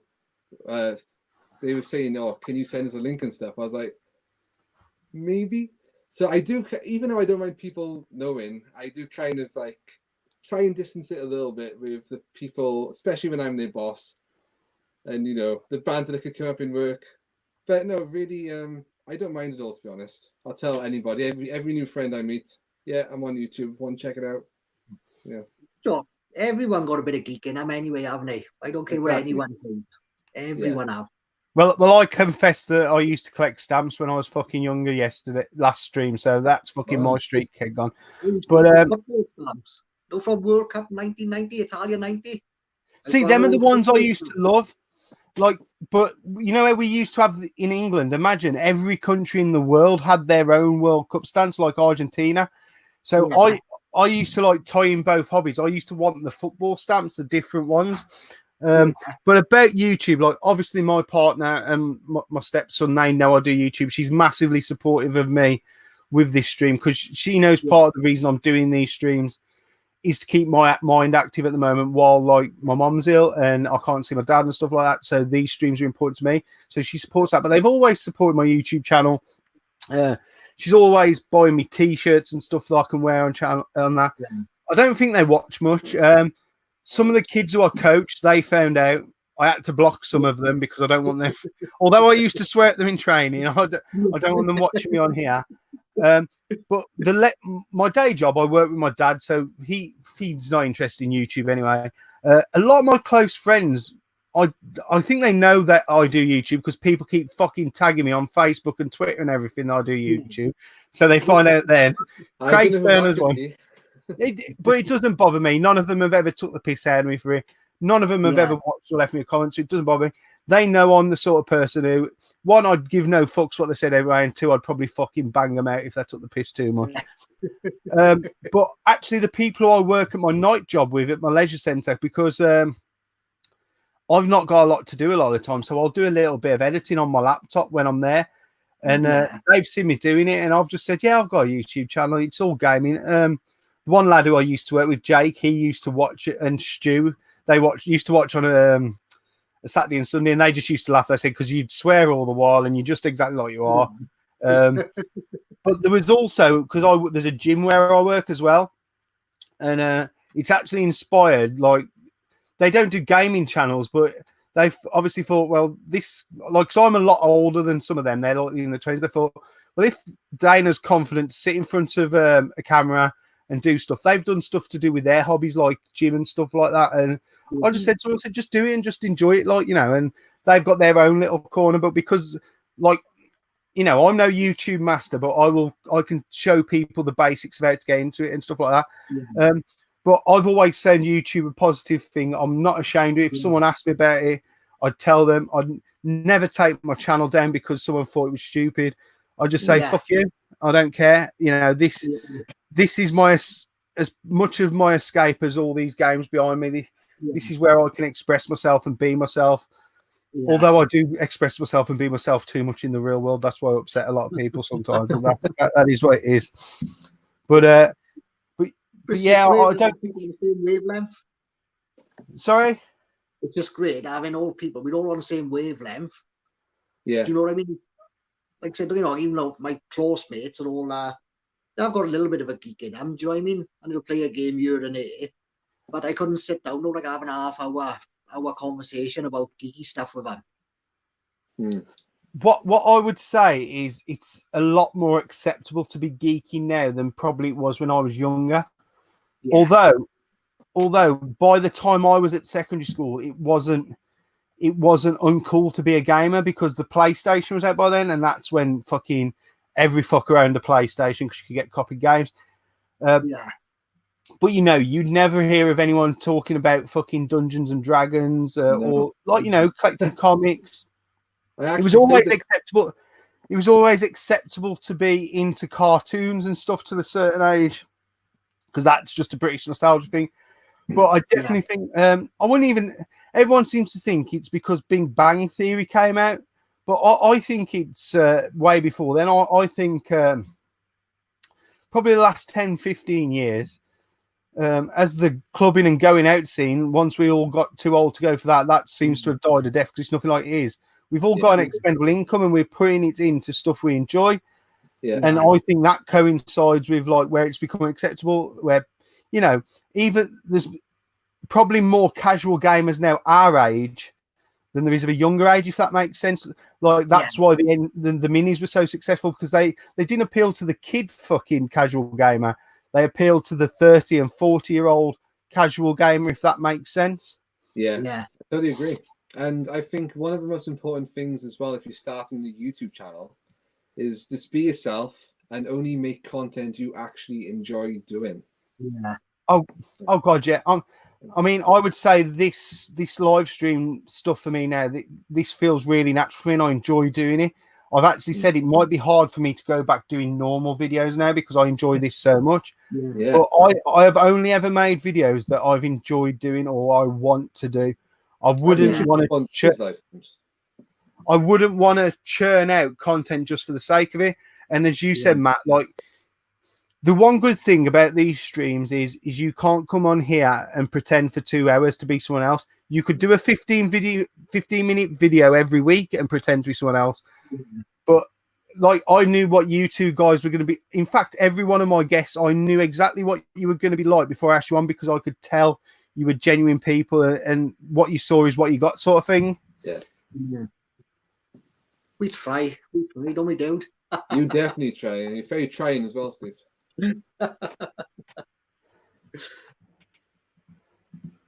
What's this? Hurdy-gurdy. Thanks for the comment again, Raz. Walking the Cow said, my niece is 9 and watches my videos. I wish she wouldn't. See, this is something like I've massively become conscious about now because what I've noticed since I've got more relaxed on camera, I'm more my fucking potty mouth and I swear. So I make sure now everything's for over 18s and not viewed for kids, like all these streams are marked as that. Just because I'm not scared of what's it called? Copyright or whatever it fucking is. It's just because I just wouldn't want anyone to stumble across it anyway and offend anyone who's too young to be offended. If you're fucking 35 and you don't like me swearing, you can fuck off. Exactly. Like I said, can I just mention Walking the Cow there a minute? You know, we were talking about short YouTubers. I met Walking the Cow at Play Blackpool. Guy's bloody tall as anything. He towers over me. And I was like, what? Are you a Big Rob was a big ass tuber, isn't he? Oh man, Champion 2D Rob. He's like a man mountain. Gentle giant though. Such. I mean, I only briefly spoke to him, obviously, when we were in the bar at Bury.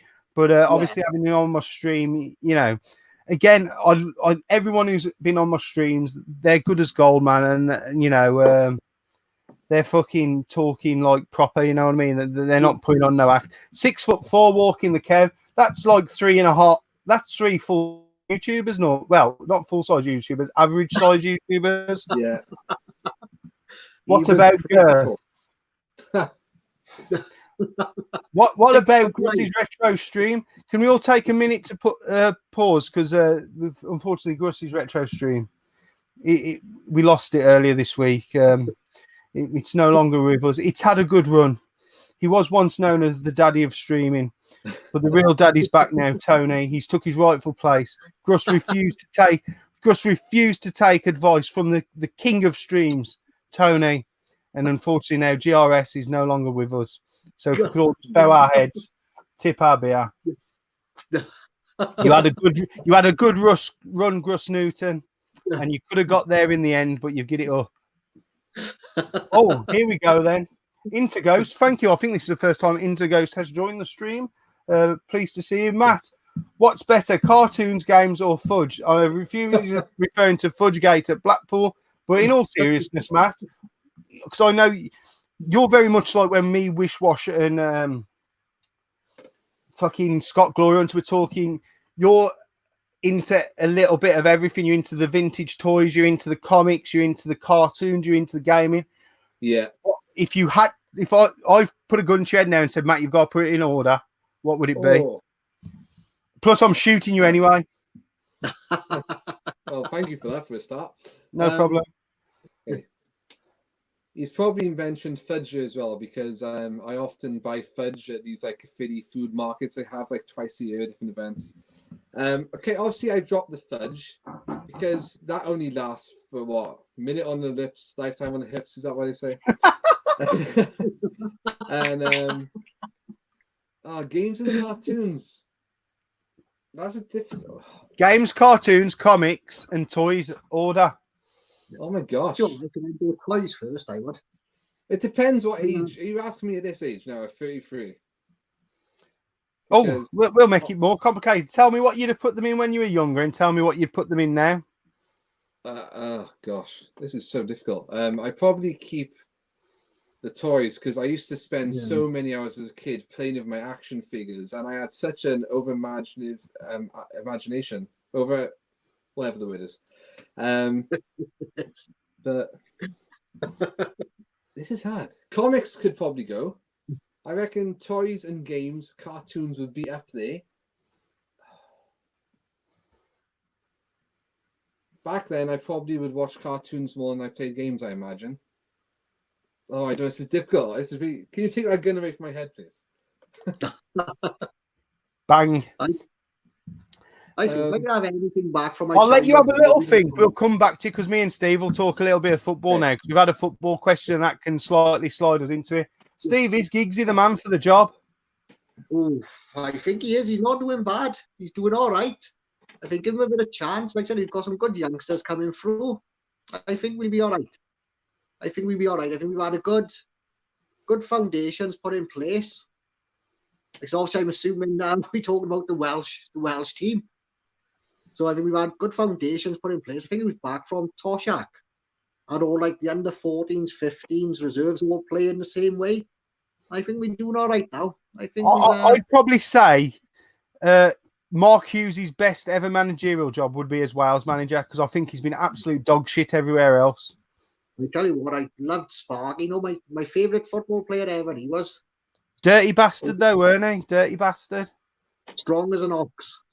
I tell you what, actually, thinking of Mark Hughes, it reminds me, last night because I like listening to podcasts, and although I'm a West Bromwich Albion fan, I'm massively obsessed with Nottingham Forest when Clough was the manager. Oh, yeah. So I will listen to anything. And I was listening to Mark Crossley, and he was talking about like when he was... the Sunday morning game. You are? Was it the Sunday morning game? I don't know what it... No, not the Sunday morning game. About his contract was up, and Clough said to him, he said, do you want a new contract? And he goes, yeah. And he called him into his office, and he goes, sign that. He'd written nothing into it. And Crossley went, I can't sign that. It's a blank contract. And he was only like a kid at the time. He'd just passed his driving test. Yeah. He goes, I'll give you 5 minutes. So he went outside to think. And then you could hear Clough shouting, going, 4 minutes, 3 minutes. So anyway, Crossley comes in, signs this blank check, comes in on the Monday morning, and he goes, I had to go to his receptionist. He goes, he gives me this envelope because Clough wouldn't let the players have a car without asking. And Crossley had asked 3 times and he told him no. He said, because you're a fucking idiot, you're not having a car. And he fucking goes in, there's this envelope, he opens it, and there's a contract there. He's getting 500 quid a week for 4 years, which was the average going then. He said he didn't lowball him. He gave him what was a good price. And then at the bottom, he had just got Elizabeth's car out there. And Elizabeth was Clough's daughter, and he'd been trying to sell her car. So anyway, he's got the car keys. He goes outside, and I'm sure he said it's an XRI or something like that. It's a really new convertible car. It's only 12 months old or 6 months old. And he'd told Crossley that he'd got to pay for that car out of his fucking wage. But Crossley said he never paid a penny for the car. He never really took any money off him. And he said after that, he let he'd look after Crossley. He said because that trust was there because he'd signed a blank contract. Yeah. And he was a fair man like that. But I'm a goalkeeper, man. And that's what reminded me because I'd watched some saves from Mark Crossley's career. Really underrated goalkeeper, Welsh as well. Yeah, definitely. Old Big Norm. He was all right. He was done well for Wales. He seems a proper, a genuine, proper 90s footballer, genuine guy. Yeah. Well, we spoke a couple times, haven't we, about the Under the Kosh podcasts? Oh, brilliant, mate. I tell you whose house I've seen. I don't know if you still got it, but it was like a fucking mansion. Neville Southall's house. All right. It's fucking massive. It's like a castle. He used to live up somewhere, between like that part of the coast between Rhyl and Llandudno or Llandudno, if you want to be Welsh. He lived up that way, and his house was like a fucking castle. Because of course he was another legend, and he must have earned a lot of money at Everton at the time. Oh yeah, definitely, Big Nev. He was fucking. I think apart from Grobler, I think he's my generation, all my mates. Like I said, all the keepers wanted to be. What do you want? Hello. Oh, well, you can't just come and wave. You have to introduce yourself now. You've fucked up there. Come on, say hello. That's my shithead daughter, that is. You know about the one satellite thing? God knows. Star, yeah, bugger off. See, Matt, you don't realise how lucky you are not having kids. Single, no kids, freedom. Yeah, Big Nev, what a fucking guy. Absolute legend. The other story Crossley tells, it's on a Nottingham Forest fan podcast. He doesn't talk about this in Under the Kosh. He got dropped from the League Cup final and another final because they played Portsmouth and Crossley dropped to fucking Clanger and they lost 1-0. But what had happened is he'd been out the night before the game, got pissed, and someone pushed him through a chip shop window, which he was pissed off about because the chip shop was shut, so he didn't even get fucking any chips. But then he had to serve, what's it called? Serve a night in prison, like he was just not in prison, in the holding, like. And on the way back from the Portsmouth game, Clough come up to the back of the coach and said, "One of you lot's in trouble. If I don't find out who it is before we get back, you'll be really fucked."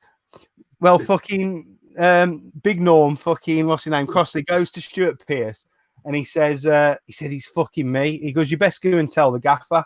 So anyway, he walks down and there used to be a dividing curtain where Clough was. He walked in, he goes, and I seen him, I was shitting myself. I couldn't tell him. He said, so I went back. He goes, I goes to Pearce. He goes, oh, I've told him. And he fucking hadn't. So anyway, he gets called in on Monday. And he was lucky because Clough was going to sack him, but Des Walker was in renewing his contract before. And Clough said, I've got the fucking big idiot in next. He says, he's fucking got arrested. He said, and he thinks he's dropped a bollock against Portsmouth because he's been out on the piss. He goes, truth is, it's because he's shit. He goes, I'm going to sack him. And Des Walker goes, nah, he's a good lad. Don't fucking sack him. Give him another chance. And Crossley went in and he gave him another chance. But he said the worst thing is he missed 2 finals because of that. He said it's his biggest regret in football. But it also shows that fucking Clough trusted opinions of like senior players like fucking your Des Walkers and stuff like that. He was a very clever man. So Matt, back to you. Have you fucking decided? I think out of all of them, I would keep the games. Keep the games. Games the favourite, yeah? Yeah. Eddie, I remember when this was a gaming stream. Well, you know where the door is. Just remember to thumbs up on the way out. No fucks given. It's my stream. I talk about what I want, when I want, and nobody tells me any different. I'm probably sure the Gebs is streaming. You can go and watch her play Call of fucking Duty if you want. Watch her flick her fucking legs overhead. But if you don't like it, fuck off. That's all I've got to say. Boom. Boom. See? It feels good, doesn't it? So Matt, what have you got a full set of the Bucky O'Hare figures? Because I've been watching some on eBay and there's been some nice ones go, but they're not going fucking cheap. The ones released in the 90s, I've got all of them. I've got the vehicles as well. However, somewhere along the way, the vehicles did get chucked out. But I won an eBay bid. It must have been. Don't tell me it was around Christmas time, because that means me and you were bidding against each other. No, it wasn't. Was it? Well, I won it for £30 in the end, which was like both vehicles, the Toad ship and the Toad Croaker, and quite a few of the figures.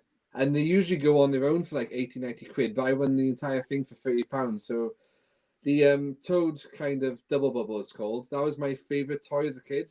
And at the age of like in my 30s to have that back, I can't tell you like how happy I was to finally have it back again. It was ridiculous, like, you know. But I will say the Bucky O'Hare line, it almost went against the current grain. It was a good chunky figure in the 90s. Yeah. I mean, it was probably similar to the Turtles, but not as articulated. But it was a good chunky figure, you know. Whereas everything else was going more articulated, they went the opposite way, and it's a very nice toy line. Have you seen the new Bucky O'Hare figures? No, I haven't. Have you got some? I have indeed. Hang on. 1 second. While Matt's getting them, we'll talk about them Funko Pops. And what are they like? What are the things above them? Because I've been trying to look at them on your shelf. Yeah, these are my Funkos, yeah. I got plenty of Funkos. I've got a ton of them. If you that's Mumra. That's Stripe from Gremlins. I can see Lion-O as well. Lion-O, my favorite ones. These are my favorite ones, E-Man ones. Nice. All this stuff, yeah. All my missus shit, that is all the Disney tradition stuff. I thought that looked like Snow White and the Seven Dwarfs, and she only got 6 and you. What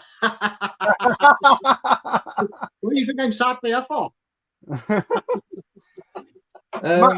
Does Matt remember Food Fighters toys? I don't know. No, neither do I. That's why. That'll be interesting to find out what that is. Yeah, I'm almost interested into Googling. Okay, so basically then, I don't know where I can see this. Boss is a company called Boss Fight Studio. They have brought out new figures of Bucky O'Hare. Wow, they're much more like the cartoon comic drawn line, isn't they? This one's not chunky. I mean, they do go for like £35, so they are expensive, but because it's my favorite, it's fine for me though. So they've got Jenny as well, who was never released in the old toy line because they cancelled it before that was.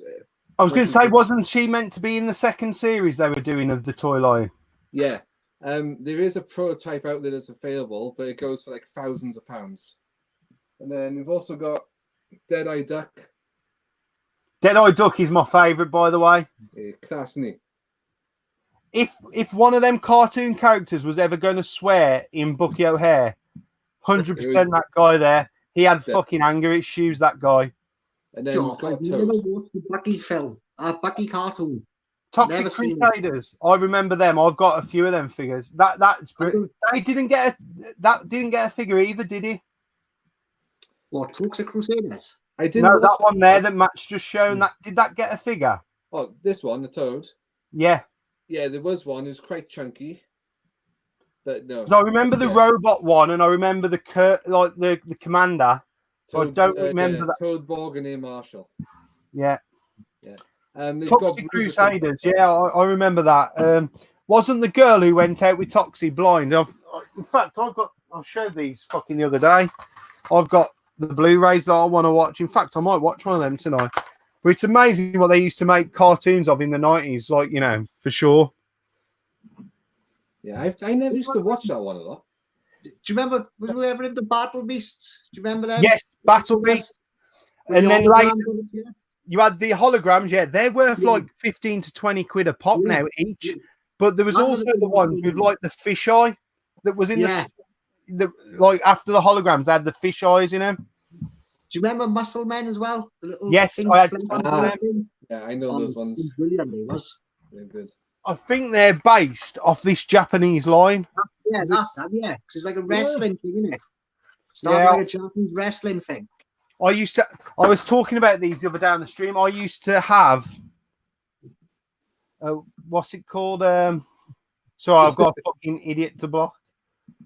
I used to have hundreds of them in my box of minifigures, the Battle Beast, the Muscle Men. And do you remember the mini Thundercats figures? That it's like you got the full size Thundercats figures, and then you got the minis with the smaller cats there. We used to have the same. Was we ever into the 18 figures? The 18 ones. Used to have You the got the big full ones and size the and the big small size. Yeah, was it Eddie's Galoob talking- coming? Yes, Eddie's talking Mad Balls now. That is another expensive toy line. I had all of those with the figures that the heads used to pop off. I had the trike as well. People are talking Visionaries. I used to have tons of them. I used to have a full set of them. I was so sport when it comes to toys. So besides Turtles, Power Rangers, and Bucky O'Hare, what other toy line were you into? Biker Mice and Mars. Oh yes. I used to have all the Biker Mice, the what do you call them? The motorbikes, the enemies. Do you remember? Because they used to just do different variants of the Biker Mice and Mars. I used to like the camo versions, like with a really garish blue and pink camouflage and stuff like that. I never had any of them, but I have seen those. And then it was like kind of sports versions as well, like basketball and Well, here's a question for you. If you could bring back one toy line from your childhood, what would you bring back? It's tied between three for me. I got three. He-Man, Thundercats, and Ghostbusters are the three for me. If I had to pick one, Masters of the Universe. I'd have to pick Masters of the Universe. I had to go for Teenage Mutant Ninja Turtles. Mask. Do you remember Mask? Yes, I've got tons of masks. I've featured. I used to have them in the room. I've got what's it called? Thunderhawk. I got Thunderhawk with Matt Tracker. Yeah. Spectra. No, not Spectrum. What's it called? Switchblade with Miles Mayhem. Yeah. See, I think if they brought masks back as a toy line, I think if it was a more articulated Star Wars size, that would be perfect. Yeah, they were a little bit too small and not deep. They were a great toy line, but imagine how better they would be. I tell you what would be the perfect size for them. Do you remember the Crash Test Dummy toy line with the cars and stuff like that? Yeah. That sort of size, they would be super because they were a good toy line, but the masks needed a bit more detail. The characters needed a little bit more detail. So if you knocked them up that size, they would be fucking brilliant. Oh, I fucking loved them. I did Mask. Someone said Boglins. My sister used to hate my Boglin. I had a Boglin, the blue one. In fact, I need to get one of them back in my collection. My sister used to fucking hate it because like you could move the eyes and the mouth and everything. Fucking hell. Haven't you heard of a channel called Tea and Toast? Too old to grow up. Yeah. They like try and be like a Saturday morning show, Matt, don't they? Yeah. Like something like a wackaday sort of thing. Yeah. Like I watched Timmy Mallet on Facebook. Mallet's palette. He's doing paintings, and I need to take it back because the last two he's done have been really fucking good. Mallet's palette. Obviously, I've got the Pinky Punky up there as well, man. I loved it. Remember the old plasters on the chin? Yep.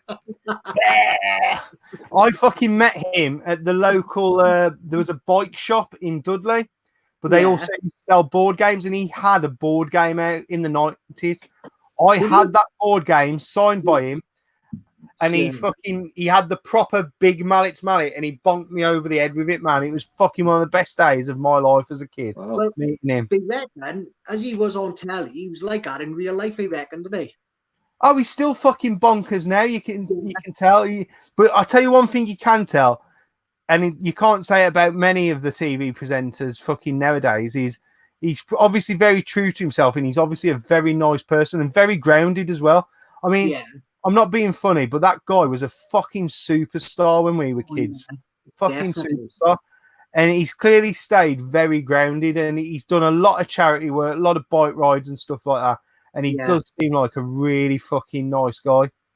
Yeah. I used to love Wackery every Saturday morning to get up and go out. Remember Denver, the last dinosaur?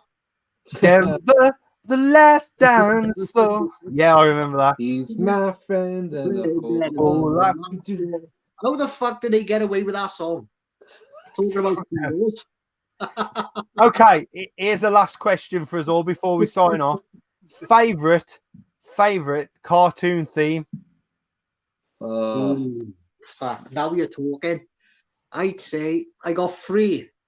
Go on then. I bet I can guess them. Go on. I bet you'll guess 1.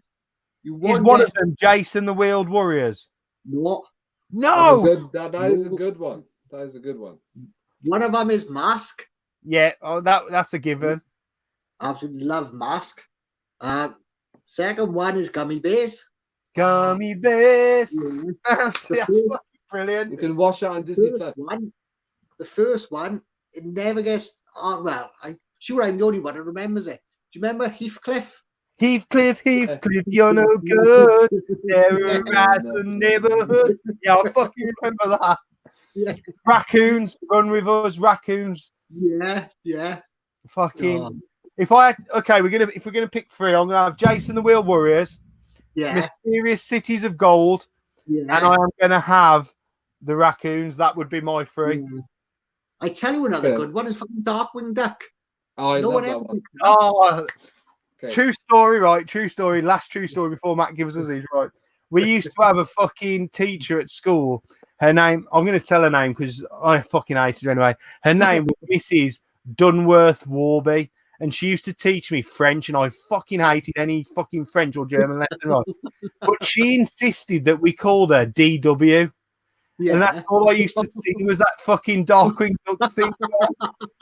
Like you say, like you go, yes, Miss Dunworth, or she'd say, call me DW, and I go, what fucking Let's Get Dangerous or something like that. I'd say some sarcastic comment back to her. Fucking hell. Do you remember Brave Star as well? That was another good Star, as the hawk is the wolf. I know most. I can sing. Well, I can't sing, but I know most theme tunes. So come on, Matt, let's have you 3. Okay, well, I'm surprised no one's mentioned DuckTales yet. Oh, DuckTales. And Chippendale. Chippendale. Yeah, DuckTales, Chippendale. Rangers. Of course, Bucky O'Hare, because that theme song is really awesome. Yeah, that used to be my ringtone for a very long time. You know, the Bucky O'Hare Wait, theme tune. And Darkwing Duck, like you mentioned, I love that. Oh, I tell you what, this one's not really popular with a lot of people, but I've got the poster up there. Peter Pan and the Pirates, right? That cartoon, if you just look for Peter Pan in the intro, Pirates intro, there's no theme song, but the music is absolutely awesome for a cartoon. Absolutely love it. That wasn't Disney made either. How did they get round being able to make that? I don't know. It was Fox, wasn't it? But I've no Tell you idea. another one. Fucking excellent theme too for a cartoon. Raggy Dolls. Oh, fucking hell, Stack and fucking back to front and everything. Yeah. Oh, Raggy Dolls. here's one with no words, but a classic tune: Rhubarb and Custard. Da-na-na-na-na-na-na. Yeah. Fucking hell, brilliant. I used to have a playlist on my old iPod of cartoon intros. I was And here's a born story about Steve. Yeah. When we used to work together, he used to take my iPod all the time and listen to all the cartoon intros on repeat all day long. Super Ted. Now, if I'm not correct here, the first series was all British made. Then it got sold to America for the second series, and they fucked it up. Yeah. I can only ever remember the first series. Yeah, that's the only one I ever saw. It's only as an adult I found out that. Centurions, what a great toy line Centurions were.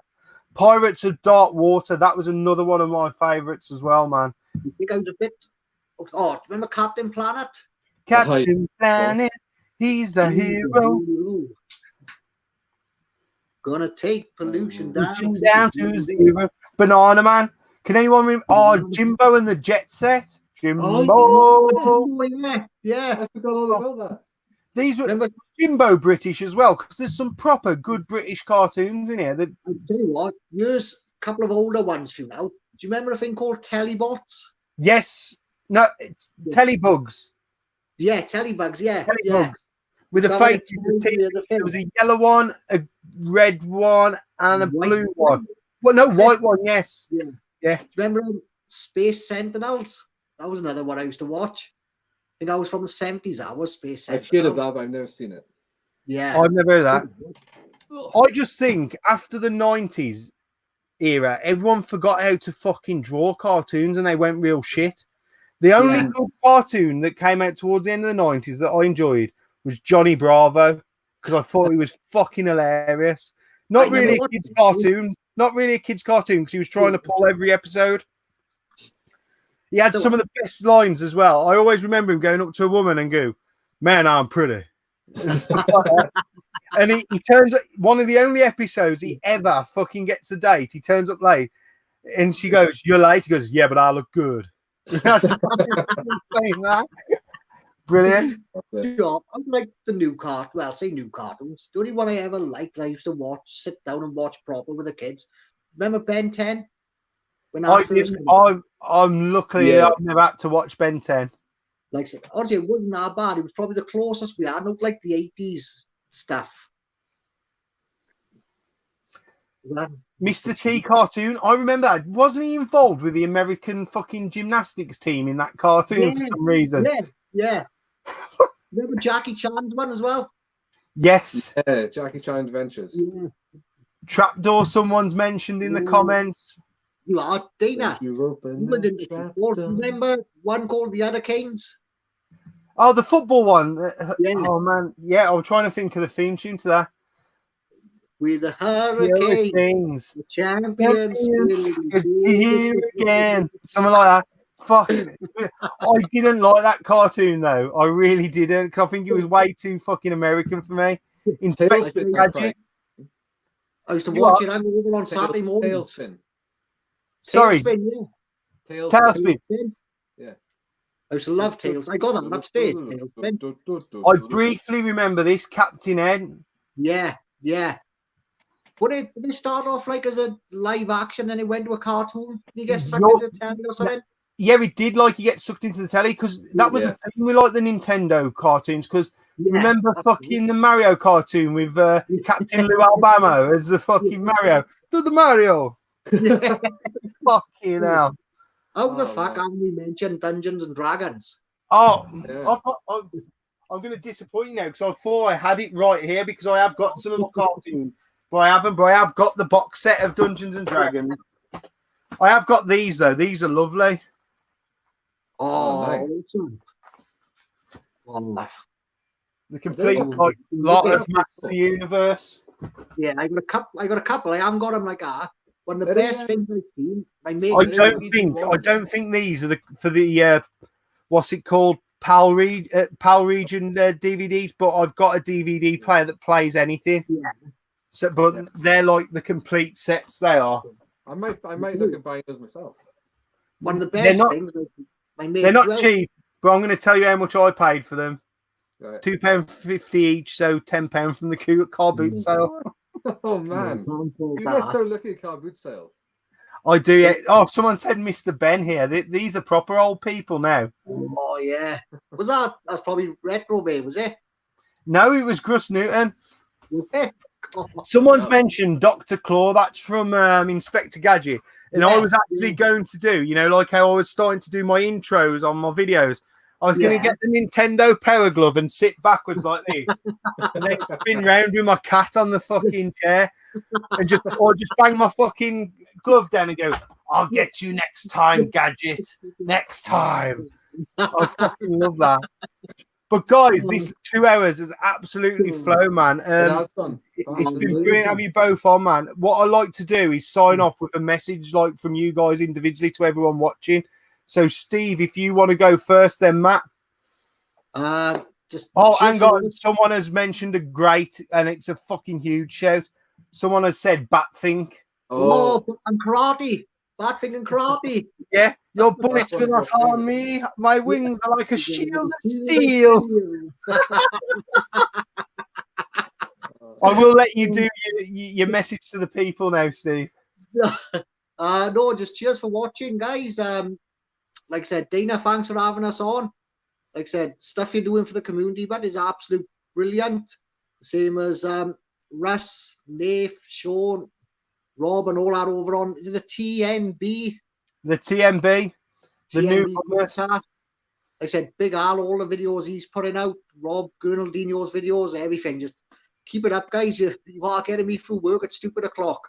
From 2 o'clock to 10 o'clock in the morning, I'm watching you all. So cheers, guys. Keep it up.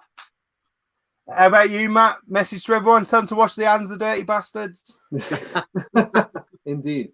Yeah, Say so what you thank mean. everyone for watching. Thank you, Dana, for having us on the show. Everyone, stay safe out there. Stay strong. Most importantly as well, stay yourself. That is a big one. Yeah, and I love the community spirit, what's been happening lately. Dana, I hope you continue with these live streams. I think it's a really good thing for the community. And yeah, let's smash this. Yeah. Boom! I was waiting for that. Brilliant, guys. I'll just drop you backstage while I just do my outro little thing. But thank you both for being on, man. You've been brilliant guests. Cheers, Dana. Bye. No worries, mate. Oh, man, I hope you really enjoyed that stream tonight. That last like fucking 20 minutes was just like a roller coaster of my childhood. Then with plenty of fucking memories. Matt and Steve, although they're Welsh, they're nice guys, man. They're a good laugh, and I've really enjoyed tonight. And I hope you guys have as well. Sorry we had a little bit of football talk, Eddie. Fucking put the letter in a complaint. My address is tophatgamingman@msn.com. Any complaints can be sent there. Thank you very much. But hopefully I'll see you all tomorrow because I've really enjoyed that. And I'm out of here. So, boom.